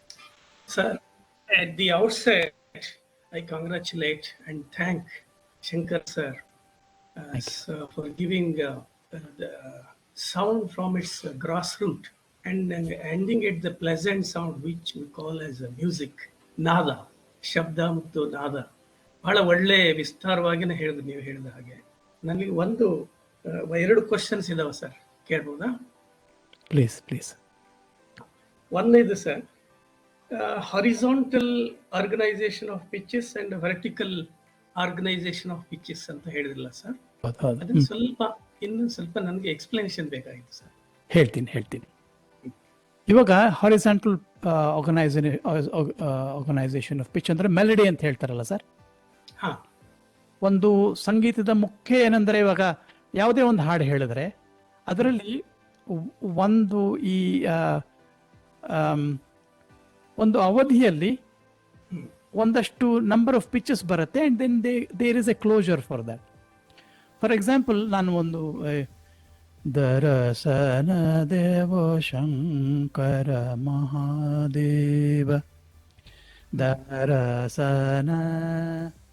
ಇವಾಗ ಹಾರಿಜಾಂಟಲ್ ಆರ್ಗನೈಸೇಷನ್ ಅಂದ್ರೆ in time they are horizontal. There's only one single plane along which they are traveling.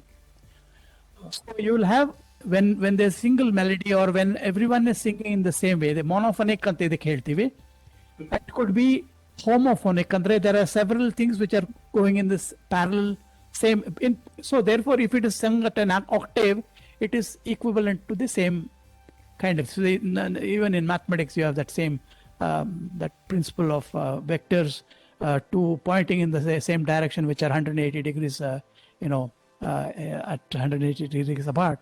So they are in the same. They are the same vectors. Ante you can say, you can add and you can subtract. So ಅದೇ ತರ ಇಲ್ಲೂ ಬರುತ್ತೆ. And vertical ಅಂದ್ರೆ ಇವಾಗ typically ಇವಾಗ ಒಂದು guitar ನುಡಿಸ್ಬೇಕಾದ್ರೆ ಒಂದು chord ಅಂತ ಇರುತ್ತೆ. ಗಿಟಾರ್ನಲ್ಲಿ 6 ಸ್ಟ್ರಿಂಗ್ಸ್ ಇರುತ್ತೆ. When they press at each different point, for example E, A and G, C, A and G, C. ನನಗೆ ವೆಸ್ಟರ್ನ್ ಮ್ಯೂಸಿಕ್ ಬಗ್ಗೆ ಅಷ್ಟು ಗೊತ್ತಿಲ್ಲ, but suppose those 3 are being played simultaneously, you get a chord, and that they are all different, they are going in a different direction. So each one is a melody on its own, but they come together simultaneously all the time, and they produce the harmony because of the relationships between the frequencies. There are simple relationships usually. See, for example, between sa and sa, there is the octave idiyalla, so 2:1 is the ratio. Sa and 3:2, 4 is ma is 4:3. Ee tara simple ratios baladaga you have this harmonizing blend of frequency. So this is what it is, sir. Sir, ಒಂದು ನನಗೀಗ ಪ ಮತ್ತು ರೇ, ಯಮನ್ ರಾಗ ಹೇಳಿದ್ರಲ್ಲ sir ನೀವು. ಹೌದು ಹೌದು. Very fond of Yaman. ಪ ರೇ, they pitches are for re in the saptaka, mandra saptaka and madhya saptaka. Pa, though they are apart from each other, they act as a ಸ್ವರಸ್, ನ್ಯಾಸ ಅಂತ ಹೇಳ್ತೀವಲ್ಲ ಸರ್ ನಾವು. ಅದ್ರ ನೀವು ಒಂದ್ ಮಾತು ಹೇಳಿದ್ರಿ ಸರ್, ಪಿಚ್ ಕಡಿಮೆ, ಡಿಸ್ಟೆನ್ಸ್ ಕಡಿಮೆ ಇದ್ದಷ್ಟು ಮೆಲಡಿ ಇರ್ತದಂತ. ಅಲ್ಲ ಸರ್? ಅಲ್ಲ, ಮೆಲಡಿ ಅಂತಲ್ಲ. This is how it is. It is a statistical finding that usually most have used this kind of thing. ಅದೇ ಅದಕ್ಕೆ ಹೇಳಿದ್ನಲ್ಲ, for example let me show you. ಸ ಮ ರೆ ಪ ಹೀಗೂ ಮಾಡ್ತಾರೆ.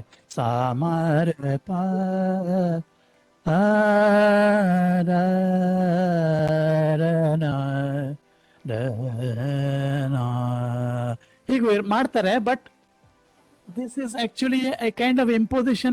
It's a classical, so therefore that's why it's called classical.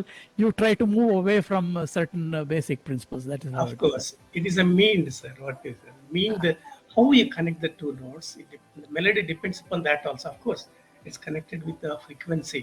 ನಾವು ಅದನ್ನ ಶ್ರುತಿ ಅಂತ ಹೇಳ್ತೀವಿ ಸರ್. ಮೈಕ್ರೋಟೋನ್ಸ್ ಅಂತ ಕರ್ನಾಟಕದಲ್ಲಿ 4 ಬರ್ತಾವೆ, ಹಿಂದೂಸ್ತಾನಲ್ಲಿ 2 ಬರ್ತಾವೆ. ಅದೇ 12 ಅಂತ ಹೇಳಿದ್ರಲ್ಲ ಸರ್. ಇಲ್ಲ, ಶ್ರುತಿ ಇದು ಸ್ವಲ್ಪ ಬೇರೆ ಇದೆ ಸರ್ ಕಂದಗಲ್ ಅವರೇ. ಶ್ರುತಿ ಅನ್ನೋ ಕಾನ್ಸೆಪ್ಟ್ ಸ್ವಲ್ಪ ಡಿಫ್ರೆಂಟ್ ಇದೆ. ಯಾಕಂದ್ರೆ ಶ್ರುತಿ ಅನ್ನೋದು basically it is the versions of the same tones.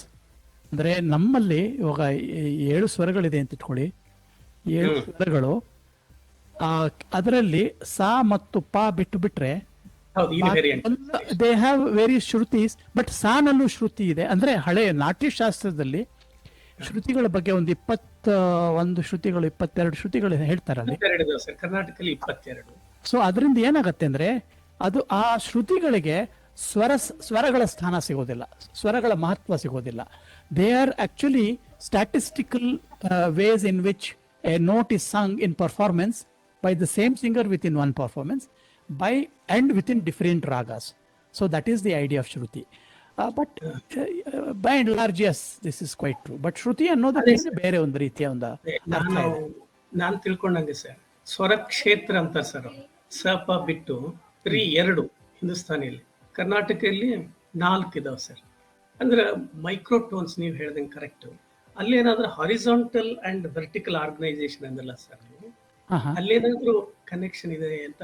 ಅಲ್ಲೇ ಅವರು ಎರಡು ಬೇರೆ ಸಿಸ್ಟಮ್ಸ್ ನಲ್ಲೇ ಬರುತ್ತೆ. ಯಾಕಂದ್ರೆ ನಾವು ಒಂದ್ ರೀತಿಯಲ್ಲಿ ಅಂದ್ರೆ ನಮ್ಮಲ್ಲಿ in fact even the use of the tambura, ಒಂದು ಡ್ರೋನ್ ಅಂತ ಹೇಳ್ತಾರೆ. ಸೊ ತಂಬೂರ ನೀವು ನುಡಿಸಿದಾಗ what is happening is you are producing a harmonic cloud with ಅಂದ್ರೆ ಒಂದು ರೀತಿಯ ಆ ಒಂದು ಸ್ವರಕ್ಕೆ ಬೇಕಾಗುವಂತಹ ಒಂದು ಆಧಾರ ಕೊಡ್ತಾ ಇರೋ ಒಂದು ಇದು. ಹಾಗಾಗಿ ಏನ್ ಮಾಡುತ್ತೆ ಅಂದ್ರೆ, ಡ್ರೋನ್ ಅಂದ್ರೆ ತಂಬೂರಿ will produce those tones which are, ನೀವು ಅದನ್ನ ಆ ಟೋನ್ ಆಧಾರವಾಗಿ ಇಟ್ಕೊಂಡು you are creating the melodic resonances that we require. Yes, sir. Harmony. That is ಅದೇ sir, horizontal harmony. ಹಾ, ನೀವು ಫಿಸಿಕ್ಸ್ ಅಂದ್ರಲ್ಲ ಅದೇ ಹೌದು. To that extent, yes. Consonance and dissonance ಅಂತ. ನಾನು ವಿದ್ಯಾಧರ್ ಓಕ್ ಅಂತ ಸರ್, ಈಗ ಅವರು ಒಂದು, ಈಗ ನಾವು ಸೋನಾಮೀಟರ್ ಇರ್ತಲ್ಲ, ಇವು ಫಿಸಿಕ್ಸ್ ಅಲ್ಲ ಸರ್ ನೀವು ಹೇಳಿದ್ದು? ಹೌದು ಹೌದು. ಅಲ್ಲಿ ಅವರು 22 ಶ್ರುತಿಗಳನ್ನು ಕೂಡ ತೋರಿಸಿದ್ರು ಸರ್. ನಾನು ನೋಡ್ತಾ ಇದ್ದೆ ಅದನ್ನ. ಇಲ್ಲ, ನಾನು ನೋಡಿದ್ದೀನಿ. ಅದು that is not what is meant by the ಶ್ರುತಿಗಳು. ಅದರಲ್ಲಿ ಇವ್ರು ಏನ್ ಮಾಡ್ತಾರೆ ಅಂದ್ರೆ ದೇ ಒಂದು ಖಚಿತವಾದ ಒಂದು ಸ್ಥಾನ ಕೊಟ್ಬಿಡ್ತಾರೆ. ಆ ಖಚಿತವಾದ ಸ್ಥಾನ ಇಲ್ಲ. ಯಾಕಂದ್ರೆ ಶ್ರುತಿ ಖಚಿತವಾದ ಸ್ಥಾನ ಇಲ್ಲ. ಅದೊಂದು ರೀತಿಯ it is A free moving thing. ನನ್ನ ಸ್ವರಕ್ಕೆ, ನನ್ನ ಒಂದು ಆ ದಿನದ ಒಂದು ಪ್ರಯೋಗಕ್ಕೆ ಅನುಗುಣವಾಗಿ ನನ್ನ ಶ್ರುತಿಗಳನ್ನು ನಾನು ಬೆಳೆಸ್ಕೊತಾ ಹೋಗ್ತೀನಿ. ಆದರೆ ಶ್ರುತಿಗೆ ಖಚಿತವಾದ ನಿಖರವಾದ ಸ್ಥಾನ ಇಲ್ಲ. ಸೊ ಅದಕ್ಕೆ ಒಂದು ಸ್ವರ ಸ್ಥಾನ ಇಲ್ಲ ಆ ರೀತಿ. ಸೊ ಆ ರೀತಿ ನೋಡಿದ್ರೆ ಷಡ್ಜಕ್ಕೆ, ಪಂಚಮಕ್ಕೆ, ಮಧ್ಯಮಕ್ಕೆ 4 ಶ್ರುತಿಗಳು ಅಂತ ಹೇಳ್ತಾರೆ. ಮತ್ತು ಋಷಭ ಗಾಂಧಾರಕ್ಕೆ 2 ಮತ್ತು ಇದು ಇನ್ನೆರಡಕ್ಕೆ 3 ಅಂತ ಹೇಳ್ತಾರೆ. ಅಂದ್ರೆ ತೀವ್ರ ಮಧ್ಯಮ. ಅಂದ್ರೆ ಇದು ತುಂಬಾ ರಿಸರ್ಚ್ ಮಾಡಿದ್ದಾರೆ ಸರ್. ಇದನ್ನ ಶ್ರುತಿ ಬಗ್ಗೆ ತುಂಬಾ ರಿಸರ್ಚ್ ಮಾಡಿದ್ದಾರೆ. ಇತ್ತೀಚೆಗೆ 2017 there is a research done by Jadavpur University, then some Calcutta University, couple of others, and some IIT Kharagpur ಎಲ್ಲ ಸೇರ್ಕೊಂಡು ಮಾಡಿದ್ದಾರೆ. ಅದರಲ್ಲಿ ಬಾಸ್ಕೆಟ್ಸ್ ಹಿಡ್ಕೊಂಡು they have tried to do it. And ಹೆಚ್ಚು ಕಡಿಮೆ there is this kind of ಈ ಥರದ ಶ್ರುತಿ, ಈ ಥರದ್ದೇ ವ್ಯಾಲ್ಯೂಗಳು ಬರಲ್ಲ, because it is statistical thing. ಇನ್ನೊಂದು ಲೆವಿ ಅಂತ, ಮಾರ್ಕ್ ಲೆವಿ ಅಂತ had done some similar. He has analyzed several performers in the Hindustani, and he has also said same thing. So sometimes the shruti can be half a semitone within one performance, and it can vary from performance to performance, from performer to performer. So therefore ಆ ಥರದ ಶ್ರುತಿ ಇಲ್ಲದಿದ್ರೆ ಎಲ್ಲರೂ ಒಂದೇ ಥರ ಬಳಸಬೇಕಲ್ಲ, ಹಾಗಾಗಲ್ಲ. So it is a statistical feature of the system. ಆದ್ರೆ ಇಲ್ಲಿ harmonium ಇರ್ತದಲ್ಲ sir, ಹಿಂದೂಸ್ತಾನಲ್ಲಿ harmonium use ಮಾಡ್ತಾರಲ್ಲ. ಹೌದು, ಹಿಂದೂಸ್ತಾನಲ್ಲಿ ಅದಕ್ಕೆ ಇವಾಗ ಶ್ರುತಿಗಳನ್ನ, ಇವಾಗ ಕೆಲವು ಮೀಂಡ್ಗಳನ್ನು ತಗೊಳ್ಳೋಕೆ harmonium there are some tricks ಬಳಸ್ತಾರೆ. ಅದರಲ್ಲಿ ಕೆಲವು ಟ್ರಿಕ್ಸ್ ಬಳಸ್ತಾರೆ, but that is not the same. Harmonium of course is very close to the western equal temperament. ಒಂದು octave is divided exactly into 12 parts. ಅದನ್ನು ಟ್ವೀಕ್ ಮಾಡ್ತಾರೆ, ಬಿಕಾಸ್ ಮಾ ಮತ್ತು ಪ, ಮಾ ಈ ಕಡೆ ಸರೆಗಮ, ಪದನಿಸ ಬರುತ್ತಲ್ಲ, ಮಾ ಮತ್ತು ಪಾ ಇದರಲ್ಲಿ ಆ ಒಂದು ಜಾಗ ಇದೆಯಲ್ಲ, that interval is a complicated interval. ಅದನ್ನು ಟ್ವೀಕ್ ಮಾಡಿ ಏನೇನೋ ಮಾಡ್ತಾರೆ. So it is actually not, it's a tweaking, it is not a standard thing.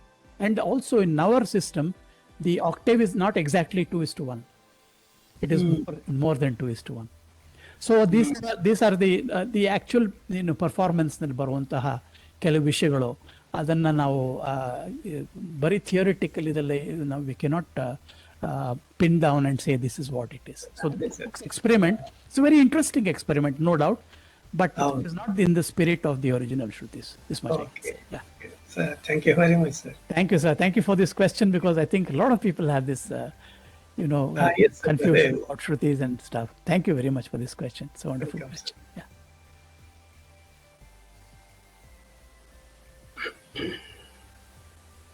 Shrimati Lata ಅವರು ಹೀಗೆ ಬರೆದಿದ್ದಾರೆ, ಶಬ್ದ ಮತ್ತು ಸಂಗೀತಕ್ಕೆ ನಮ್ಮ ಸ್ಪಂದನೆಯನ್ನು ಪದಗಳಲ್ಲಿ ವ್ಯಕ್ತಪಡಿಸಲು ಅಸಾಧ್ಯವಾದದ್ದನ್ನು ತಾವು ಸ್ಪಷ್ಟವಾಗಿ ವಿಶಿಷ್ಟವಾಗಿ ಹೇಳಿದ್ದಲ್ಲದೆ ಅನುಭವದ ಮೂಲಕ ತೋರಿಸಿಕೊಟ್ಟಿರಿ. ತಮಗೆ ಹೃದಯಪೂರ್ವಕ ಅಭಿನಂದನೆಗಳು ಸರ್. ಥ್ಯಾಂಕ್ ಯು ಲತಾ ಅವರೇ, ಥ್ಯಾಂಕ್ ಯು ವೆರಿ ಮಚ್. ಬೇರೆ ಯಾರಾದ್ರೂ ಪ್ರಶ್ನೆಗಳಿದ್ರೆ ಕೇಳಬಹುದು. Akash, I wanted to ask question. ನನಗೆ ಗೊತ್ತಾಗ್ಲಿಲ್ಲ, ಥ್ಯಾಂಕ್ಸ್ ಹೇಳ್ಬಿಟ್ಟಿದ್ದೀರಾ? ಇಲ್ಲ, ಇನ್ನು floor is open for question and answer session. Okay, ನಂದು simple sir. Shankar sir, it was excellent talk. My question is very simple. Basic to the fundamental notes are associated with some animal sounds. In our, there is a disturbance here, don't mind. Carnatic sound alli, Carnatic music alli. Did you find similar association or relation in most of the contemporary music you have played, whether it could be African or idella nave?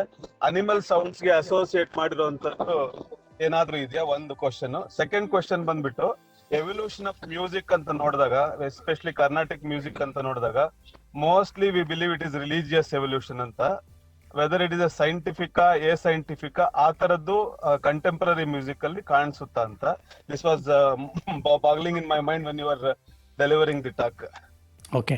I will mute. I will not ask further question because I'm in a ಇದು sound ಇರೋ system ಅಲ್ಲಿ ಇದೀನಿ. I will listen to you. Okay. The first question, ಇವಾಗ ಒಂದು ಈ ಕೆಲವು ಪ್ರಾಣಿಗಳ ಹೆಸರು ಮತ್ತು ಪ್ರಾಣಿಗಳು ಅವರು ಮಾಡುವಂಥ ಸದ್ದುಗಳು, ಇವಾಗ ಕೂಗುಗಳು, ಅವರ ಪ್ರಾಣಿಗಳ ಕೂಗುಗಳು. ಇವಾಗ ಈ ನವಿಲಿನ ಕೂಗಿಗೆ ಅಂದರೆ ಒಂದು ರೀತಿಯ ನಿಖರತೆ ಇರುತ್ತೆ. ಅದರ ಆ ನಿಖರತೆ ಅಂದರೆ ದೀರ್ಘವಾಗಿ ಎಳೆದು ಒಂದೇ, ಇಟ್ ಇಸ್ ಸಸ್ಟೈನ್ಡ್ ವಾವೆಲ್ ಅಂತಾರಲ್ಲ. ನಮ್ಮಲ್ಲಿ ಏನಾಗುತ್ತೆ, because both the breath may be short. So it's if you look at see if there is a one receptacle and one source has got breath and it is going into the receptacle.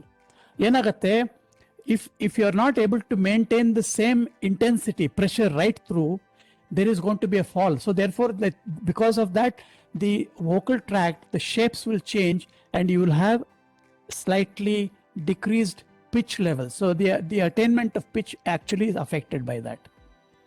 So ಏನಾಗುತ್ತೆ ಅಂದರೆ, ನೀವು ಮೊದಲನೇ ಪ್ರಶ್ನೆ ನೀವು ಕೇಳಿದ್ದು ಈ ಪ್ರಾಣಿಗಳ ಹೆಸರುಗಳು, ಅಂದರೆ ಪ್ರಾಣಿಗಳಿಗೂ ಮತ್ತು ಈ ಸ್ವರಗಳಿಗೂ ಏನಾದ್ರು ಸಂಬಂಧ ಇದೆಯಾ ಅಂತ. ಅದು I think it is very idiosyncratic sir. I don't think there is any, ಅಂದರೆ ಸ್ಫೂರ್ತಿ ಪಡೆದಿರಬಹುದು. ಸ್ಫೂರ್ತಿ ಪಡೆದದ್ದು ಮತ್ತು ಅದನ್ನು ಅಳವಡಿಸ್ಕೊಳ್ಳೋದು ಒಂದು ಸಂಗೀತದ ಪದ್ಧತಿಯೊಳಗೆ ಅಥವಾ ಅದರ ಒಂದು ಇದರೊಳಗೆ ಶಿಸ್ತಿನಲ್ಲಿ, ಅದು ಆ ಥರ ಬರೋದಿಲ್ಲ ಸರ್. ಯಾಕಂದರೆ ವಿ ಹ್ಯಾವ್ ದೈವತ ಅಂತಾರೆ ಅಥವಾ ಋಷಭ ಅಂತಾರೆ. ಋಷಭ ಅಂದರೆ ಗೂಳಿ ಇಡುವ ಒಂದು ಸದ್ದು, ಗೂಳಿ ಇಡೋದು ಅಂತ ಹೇಳ್ತಾರಲ್ಲ.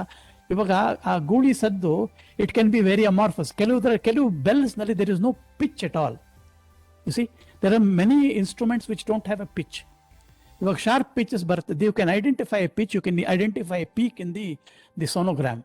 ಎಷ್ಟೋ ಇದರಲ್ಲಿ ಅದು identify pitch, you cannot identify a pitch. So ಈ ಥರದ್ದು ನೇರವಾಗಿ ಒಂದು ಪ್ರಾಣಿಯ ಧ್ವನಿಗೂ ಮತ್ತು ನಮ್ಮ ಸಂಗೀತಕ್ಕೂ ಅದು ಮೋರ್ ಮೆಟಫೋರಿಕ್ ಇನ್ ನೇಚರ್ ಅಂತ ನಾನು ಹೇಳಬಲ್ಲೆ. ನಿಮ್ಮ ಎರಡನೇ ಪ್ರಶ್ನೆ, can you repeat that? I did not. Similar one is observed in western musics ಇದೆಯಾ ಇಲ್ವಾ ಅಂತ.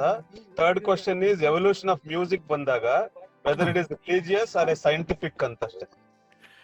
ಓಕೆ, ಇದೇನಂದ್ರೆ, I mean, there are various hypotheses doing rounds. And one important hypothesis is that we have inherited, the human system the human beings have inherited from the mammalian species from where we have descended, the emotional inarticulate expressions which are forming the basis for our music.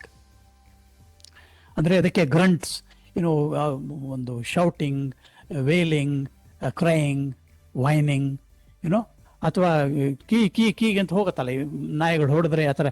So these are all inarticulate sound. So we basically derive the emotional nature of the music comes from the emotional expressions that are common to all these species, sir. Okay. Then, of course, in the evolution, we have had a kind of luck in the sense that nammali larynx kelagade hoytu in our anatomy. So we had a larger space in the pharyngeal region. And of course, it's not only the space alone, it's also the shape of the tongue. There is a particular shape in which the tongue and the lower palate and the teeth, they provide a kind of fairly, a closed region, a cavity that can produce an infinite number of sounds. It is not the case in, say, apes, and so they're hotogbidutte ant agate. See, when a person paralysis, palsy bandaga, they are not able to articulate alla. That is what is happening in the pre-evolutionary stage of the human being, where apes and others, they are not able to articulate that. So this is a very important thing. So later on, it has, there are various theories that it was used, to bond people together, because gesture and emotion always go together. So gesture, emotion, and communication, these are all co-evolving aspects of strengths, capacities of the human species. Now, the fact that most early, human societies always had a way in which they had a mythology. See, they had to make sense out of the world around them. So they needed some mythology. They said, okay. So they always had some kind of an idea of a transcendent which was controlling them. And they sought to address them. So most of the earliest parts are addresses to the, they are not actually, hagiographic. You praise the god, like a praise the king, atara, the hymns and paeans to a deity were much later. They must have been in a more sophisticated form in society where that came. So earliest forms are more chants and heightened speech, as it were. Even if you listen to the Samaveda, ಮೂರು ಸ್ವರಗಳಷ್ಟೇ ಮೊದಲು ಬಳಸ್ತಾ ಇದ್ದಿದ್ದು. ಉದಾತ್ತ ಅನುದಾತ್ತ ಸ್ವರಿತಾನು. But there was a bridge thing. You can see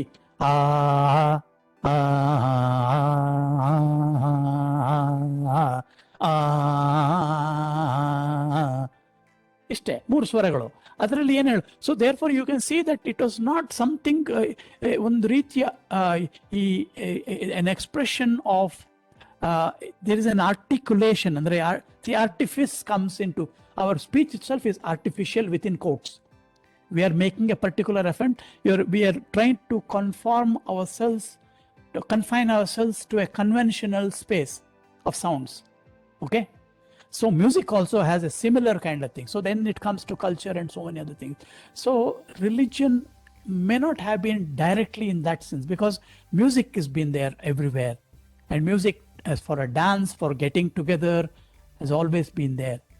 So I'm not too sure that religion played such an important role, although religion as an institution may have been supporting musicians, because it helps to create the kind of bonding between devotees and people who are sitting in that premises.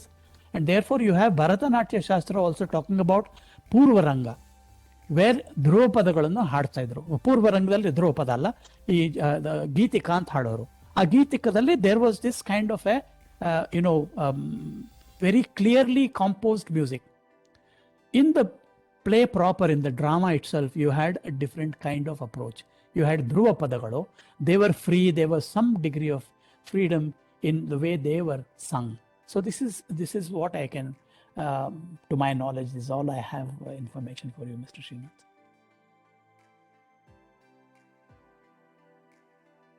Okay, thank you, sir. Thank you. Shrimati Kavita ಅವರು comment ಬರೆದಿದ್ದಾರೆ. Thank you for the wonderful session sir. Your voice is very melodious and soothing. Thank you Kavita. ಅದು ಕವಿತೆಯ. Anybody else have questions? Hello.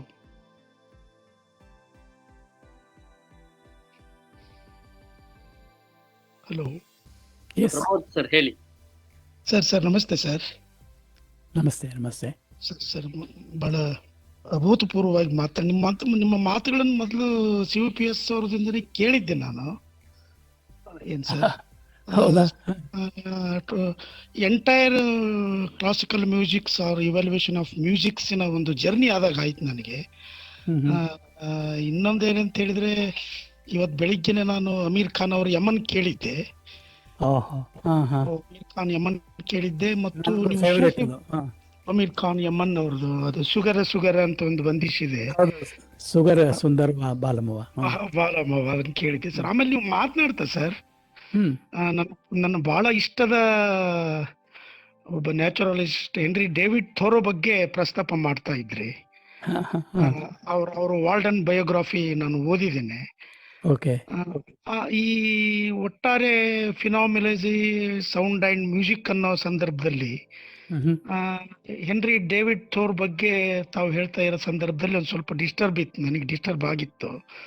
ಅದನ್ನ ಹೇಗೆ ನೀವು ಇದಕ್ಕೆ ಒಟ್ಟಾರೆ ವಿಸ್ತರಿಸಿ ಹೇಳ್ತೀರಿ ಅನ್ನೋದ್ರ ಬಗ್ಗೆ ನನಗೆ ಸ್ವಲ್ಪ ಇದೆ ಸರ್. ಆಮೇಲೆ ನೀವು ಯಮನ್ ಬಗ್ಗೆ ಹೇಳಿದಾಗ ನಿಜಕ್ಕೂ ನಾನು ಬಹಳ ರೋಮಾಂಚನ ಆದೆ. ಆಮೇಲೆ ಅವಾಗ್ಲೇನೆ ಇದ್ರದ್ದು ಕೂಡ ಹೇಳಿದ್ರಿ, ಯಮನ್ ಬಗ್ಗೆನೆ ಹೇಳುವಾಗ ಭಟಿಯಾರ್ ಬಗ್ಗೆನೂ ಕೂಡ ತಾವು ಪ್ರಸ್ತಾಪ ಮಾಡಿದ್ರಿ. ರಾಗ್ ಭಟಿಯಾರ್ ಬಹಳ ಅದ್ಭುತವಾದ. ಆಕ್ಚುಲಿ ಯಮನ್ಗೆ ನಾನು ಕೇಳಿದ ಹಾಗೆ, ನನ್ನ ಒಬ್ಬ ಸಂಗೀತನ ಆಸಕ್ತನಾಗಿ ನಾನು ಕೇಳಿದ ಹಾಗೆ, ಯಮನ್ ರಾಗ್ ಸವಿ ರಾಗ ಬಾದ್ಶಾ ರಾಗ್ ಅಂತ ಅಂತಾರಂತ ಕೇಳಿದೆ ನಾನು. ಇಸ್ ವೆರಿ ಮೆಲೋಡಿ ಅಂಡ್ ಇದೆ ಸರ್.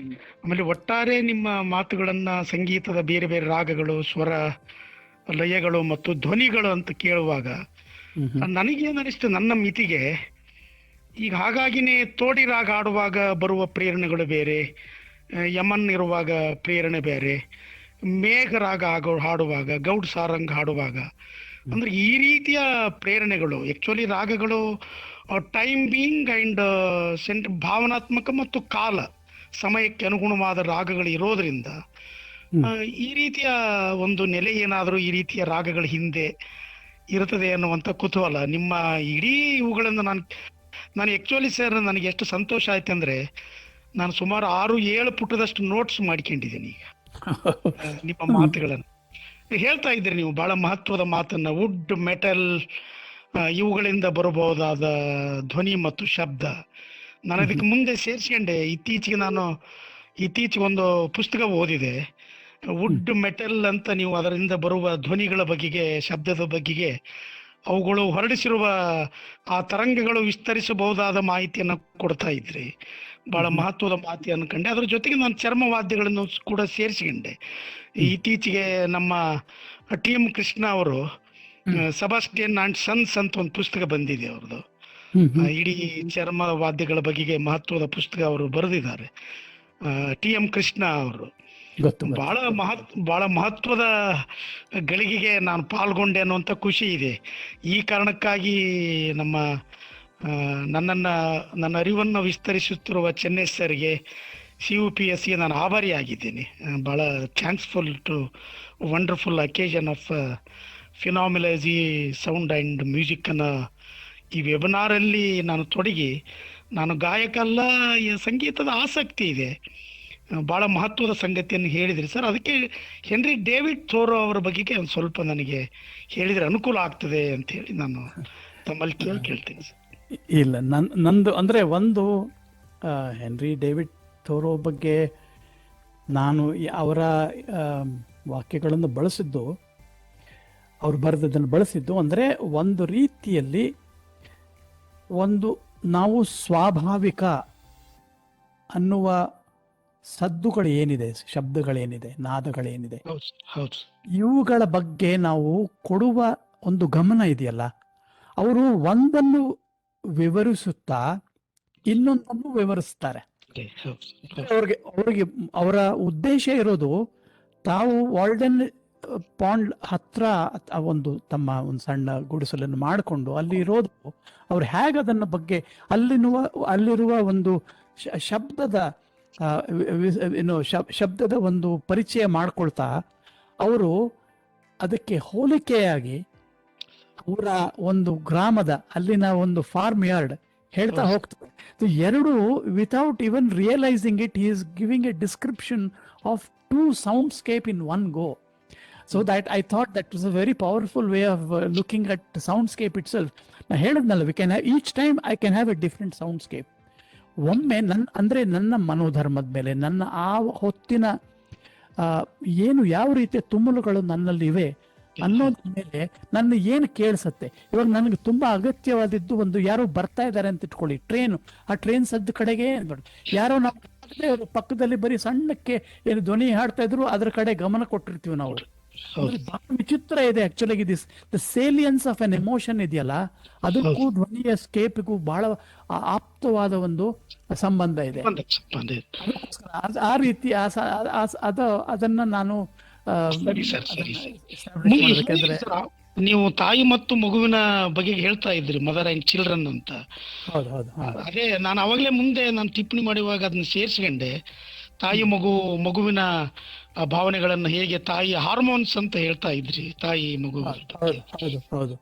ಅದ್ರ ಬಗ್ಗೆ ಹೇಳ್ತಾ ನಾನೇನ್ ಹೇಳಿದೆ, ಈಗ ನಮ್ಮ ಹಳ್ಳಿಗಾಡಿನ ಪ್ರದೇಶದಲ್ಲಿ, ಈ ಗ್ರಾಮೀಣ ಪ್ರದೇಶದಲ್ಲಿ ಈ ಹಸು ಆಕಳುಗಳನ್ನ ಮೇಯಿಸ್ಲಿಕ್ಕೆ ಹೋದಾಗ ಸಂಜೆ ಆಕಳು ಬರುವಾಗ ಮಲೆಯಲ್ಲಿರುವ ಕರು ಆ ಅಂಬ ಅನ್ನುವಂಥದ್ರ ಮೂಲಕ ಗುರುತು ಹಿಡಿತದೆ ನೀವು ಹೇಳಿದಾಗೆ.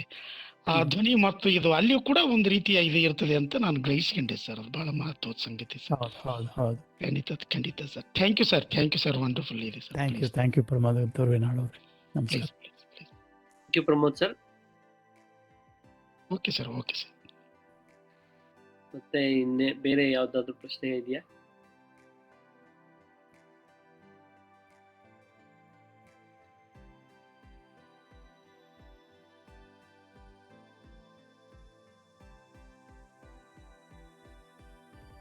ಯಾವುದು ಇಲ್ಲ ಅನ್ಸುತ್ತೆ. Hello, if it is so, can we wind up, sir? Yeah, maybe you can read Aditya's comment. Yeah, ಮತ್ತೊಮ್ಮೆ ಕವಿತಾ ಮೇಡಮ್ ನವರು ಕಳಿಸಿದ್ದಾರೆ. True sir, music based on religion has created opportunity for people without knowledge of music to connect to God and nature. That's true, very true. Music is a spiritual, it's a world, spiritual. What is spiritual? It is our relationship with something which is not on our ordinary human level. It is also to link to beyond ourselves with other people, other beings, other living creatures, non-living creatures. So that's why it's called spiritual. Religion is a very narrow way of looking at human ethical world and moral world. It's a wonderful way to summarize, sir. ಇಷ್ಟು ಹೊತ್ತು ಶಬ್ದ ಸಂಗೀತವಾಗುವ ಬಗೆ, ಆ ಒಂದು ವಿದ್ಯಮಾನವನ್ನ ಒಂದು ಭೌತಿಕ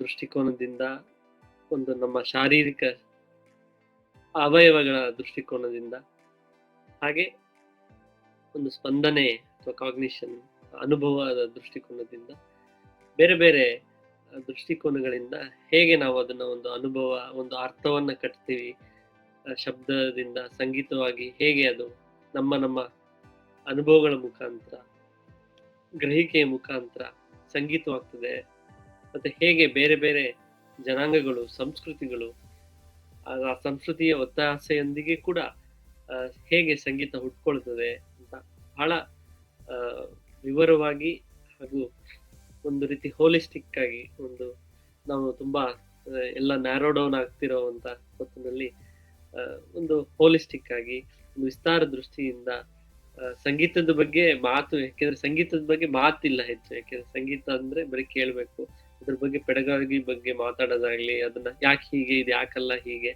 ಅನ್ನೋದ್ರ ಬಗ್ಗೆ ಹೆಚ್ಚು ಚರ್ಚೆ ಮಾಡೋದಿಲ್ಲ. ಮತ್ತು ಸಂಗೀತ ಶಾಸ್ತ್ರದ ಬಗ್ಗೆ ಇರೋ ಚರ್ಚೆಗಳು ಕೂಡ ಹೆಚ್ಚಿನ ಪಾಲು ಈ ತರ ಸಾಂಸ್ಕೃತಿಕ ಹಿನ್ನೆಲೆ, ಈ ವಿಚಾರಗಳಲ್ಲಿ ಹೆಚ್ಚು ಮಾತಾಡೋದು. ಆದರೆ ಇದೆಲ್ಲವನ್ನೂ ಕೂಡಿಸ್ಕೊಂಡು ಶಾಸ್ತ್ರದ ವಿಚಾರಗಳನ್ನ ಸೇರಿಸಿ, ಸಾಂಸ್ಕೃತಿಕ ವಿಚಾರಗಳನ್ನ ಸೇರಿಸಿ ಬಹಳ ಅಚ್ಚುಕಟ್ಟಾಗಿ ನಮ್ಮೆಲ್ಲರಿಗೂ ಒಂದಷ್ಟು ಹೊಸ ವಿಚಾರಗಳನ್ನ ತಿಳಿಸ್ಕೊಟ್ರಿ ಸರ್. ಹಾಗಾಗಿ CPUS ನ ಪರವಾಗಿ, ಇಲ್ಲಿ ನೆರೆದಿರುವಂತ ಕೇಳುಗರ ಪರವಾಗಿ, ಹಾಗೂ ಇನ್ನೂ ಹೆಚ್ಚಿನ ಜನ ಅವ್ರಿಗೆ ಇವತ್ತು ಬರ್ಲಿಕ್ಕಾಗಿಲ್ಲ, ಆದ್ರೆ ರೆಕಾರ್ಡಿಂಗ್ ನೋಡಿ ಖಂಡಿತ ಅವರು ನಿಮ್ಮ ಮಾತನ್ನ ಕೇಳಿಸ್ಕೊಂತಾರೆ, ಅವರೆಲ್ಲರ ಪರವಾಗಿ ನಿಮಗೆ ಮತ್ತೊಮ್ಮೆ ತುಂಬು ಹೃದಯದ ಧನ್ಯವಾದಗಳು. Thank you so much Shankar sir. Thank you Akash. Thank you Chanesh. Thanks to CPUS, Venkatesh, all of you, and for everyone who has spent so much time with such patience. ಇಷ್ಟು ತಾಳ್ಮೆಯಿಂದ ಕೇಳಿದ್ದೀರ ಅನ್ನೋದಕ್ಕೆ ನನಗೆ ಬಹಳ ಸಂತೋಷ. Thank you very much everyone. We are very much grateful to you, sir. Thank you Venkatesh. Thank you so much. Thanks for the opportunity. I don't think this opportunity comes very easy. You have gifted yourself on your birthday. Yes. It's a wonderful journey. ಹಾಗೆ ಸುಮಾರು 20ಕ್ಕೂ ಹೆಚ್ಚು ಜನ ಇವತ್ತಿನ ಒಂದು webinar ನಲ್ಲಿ ಪಾಲ್ಗೊಂಡಿದ್ರು. Almost ಸುಮಾರು 1.5 ಗಂಟೆಗಳ ಕಾಲ ನಿರಂತರವಾಗಿ 1.5 2 ಗಂಟೆಗಳ ಕಾಲ ಕೇಳಿದ್ದಾರೆ. ನಂತರದಲ್ಲಿ ಒಂದು ಬಹಳ ಮೌಲಿಕವಾದಂತ ಪ್ರಶ್ನೆಗಳನ್ನು ಕೂಡ ಕೇಳಿದ್ದಾರೆ. ಅವರಿಗೂ ಕೂಡ CPUS ನ ಪರವಾಗಿ ಹಾಗೂ ಶಂಕರ್ ಅವರ ಪರವಾಗಿ ತುಂಬ ಹೃದಯದ ಧನ್ಯವಾದಗಳನ್ನ ತಿಳಿಸ್ತಾ ಇದ್ದೀನಿ. Thank you so much for participating in this webinar. ಹಾಗೆ ಈ ವೆಬಿನಾರ್ ನ ಆಯೋಜಿಸಿರೋದ್ರಲ್ಲಿ CPUS ನ ಶ್ರಮ ಕೂಡ ಇದೆ. ಸೊ CPUS ನ ಎಲ್ಲ ಸದಸ್ಯರಿಗೆ, ಪ್ರೊಫೆಸರ್ ವೆಂಕಟೇಶ್ ಅವರಿಗೆ, ಡಾಕ್ಟರ್ ಚನ್ನೇಶ್ ಅವರಿಗೆ ವಂದನೆಗಳನ್ನ ತಿಳಿಸ್ತಾ ಮತ್ತೊಮ್ಮೆ ಇನ್ನೊಮ್ಮೆ ಹೀಗೆ ಒಂದು ಒಳ್ಳೆಯ ವಿಚಾರಗಳೊಂದಿಗೆ ಮತ್ತೆ ವಾಪಸ್ ಬರ್ತೇವೆ. ಸೊ ಅಲ್ಲಿವರೆಗೂ ಎಲ್ಲರಿಗೂ ನಮಸ್ಕಾರ. ನಮಸ್ಕಾರ. Thank you.